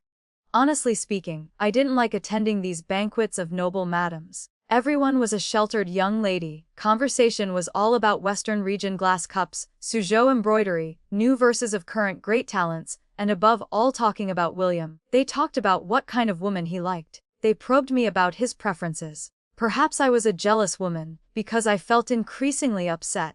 But in this capital, which man with position didn't have 3 wives 4 concubines? I was just a kitchen maid, being taught by the young master. Knowing how to read, write, and calculate was already very good. How dared I dream of stories of red sleeves adding fragrance, music, chess, calligraphy and painting. I planned to take in 2 concubines of noble background for William. This would be beneficial for his official path. On one hand I was heartbroken, but on the other I couldn't not do so. Finally, taking advantage of him going on business to Yangzhou, I booked a tea room and made an appointment with the most famous matchmaker in the capital. If he must take concubines, better I actively choose someone pleasing to my eye a bit. Unexpectedly, as I was about to go out the door, I was blocked right at the gate by William, who should have been in Yangzhou. He appeared suddenly, tired and dusty from the road, trembling with anger, saying, "Today you dare step out of this door and see." I jumped, instinctively asking, "Husband, why are you back? If I hadn't returned, should I have waited for you to find me a few concubines? Wife, I did it for you? Very good, Sylvia, you are very capable. Generous to this extent." William ignored me, sleeping in the study for several days. But he was aggrieved, wasn't I aggrieved? If not for women in this era being slighted, why would I have to find concubines for him? Continuing to be angry like this, finally he fell ill. Qian came to invite me over, faced with a strange saying. The young master sleeps in the study every day, caught a wind chill. I hurriedly cooked ginger soup then went to visit him. In the study, all windows were closed tight. Not a ray of light entered. William silently watched me open the window, wind blew in, turning the pages of the book on the table. "Isn't my wife busy looking for concubines for me? Why have time to visit me? You are sick. If I don't visit you, who do I visit?" Seeing me not answer for a long time, the eldest young master's Phoenix eyes narrowed slightly, voice suddenly lowering. "Sylvia, in your heart there is someone else. You like the second brother, right? If not, why are you so generous?" I jumped. Why did he think like that? I knew myself as a boring person. The second brother was unrestrained, free and easy. Since small, people around me seemed to like him more. If she, his long eyelashes drooped slightly, face gloomy, seeming extremely tired. I never knew William thought like that. Thinking carefully, every time Lady Margaret went to the kitchen to make some cakes or snacks, it was for the second young master. He never got it once. Butler Wu every time seeing the second young master return to the manor was also visibly happy. I suddenly felt extremely sorry for him, hurriedly saying, "I like you, husband. I have always liked you. Then will you still take concubines for me?" "Not taking any more. If you don't like it we won't take any more." Finished speaking I felt something was wrong. My eldest young master, appearing bright and upright, pure and boundless, turned out inside to be scheming like this. I was both ashamed and angry, stomping my feet saying, "Oh my, eldest young master, husband, you truly are a warm embrace hugged from behind." William smiled, voice strangely gentle. "It is all my fault. I apologize to you." "Humph, I don't accept." "Then how about this?" Husband, aren't you still having a fever, you say?" Touching him felt warm. He had no fever. They tricked me. Daylight is broad, windows are all open. Don't make trouble. William whispered in my ear, "Sylvia, you are 16 now." Outside the window, the pomegranate tree was sprouting shoots and buds, a tree of red flowers blooming beautifully, truly a room full of spring colors, years and months peaceful. A gentle breeze passed, blowing the book onto the floor. The verse written on it read, "Locust trees shade the dark window, red pomegranate flowers dazzle the eyes. From now on, years and months are forever long." The story of Sylvia and William is a beautiful testament to the power of resilience and quiet companionship. It teaches us that true love is not defined by status or grandeur, but by the simple acts of caring during life's darkest winters. When the world turned cold, they became each other's warmth, finding dignity in a bowl of noodles and hope in a pomegranate sapling. No matter how humble your beginnings or how broken your path may seem, happiness is always within reach if you have someone to share the burden. Endure the storm, for the most beautiful flowers bloom after the hardest rain. The story ends here for now. If it touched your heart or left you thinking, I'd love to hear your thoughts in the comments. Please like, subscribe, and share Raccoon Tale to help more stories come to life. See you in the next tale.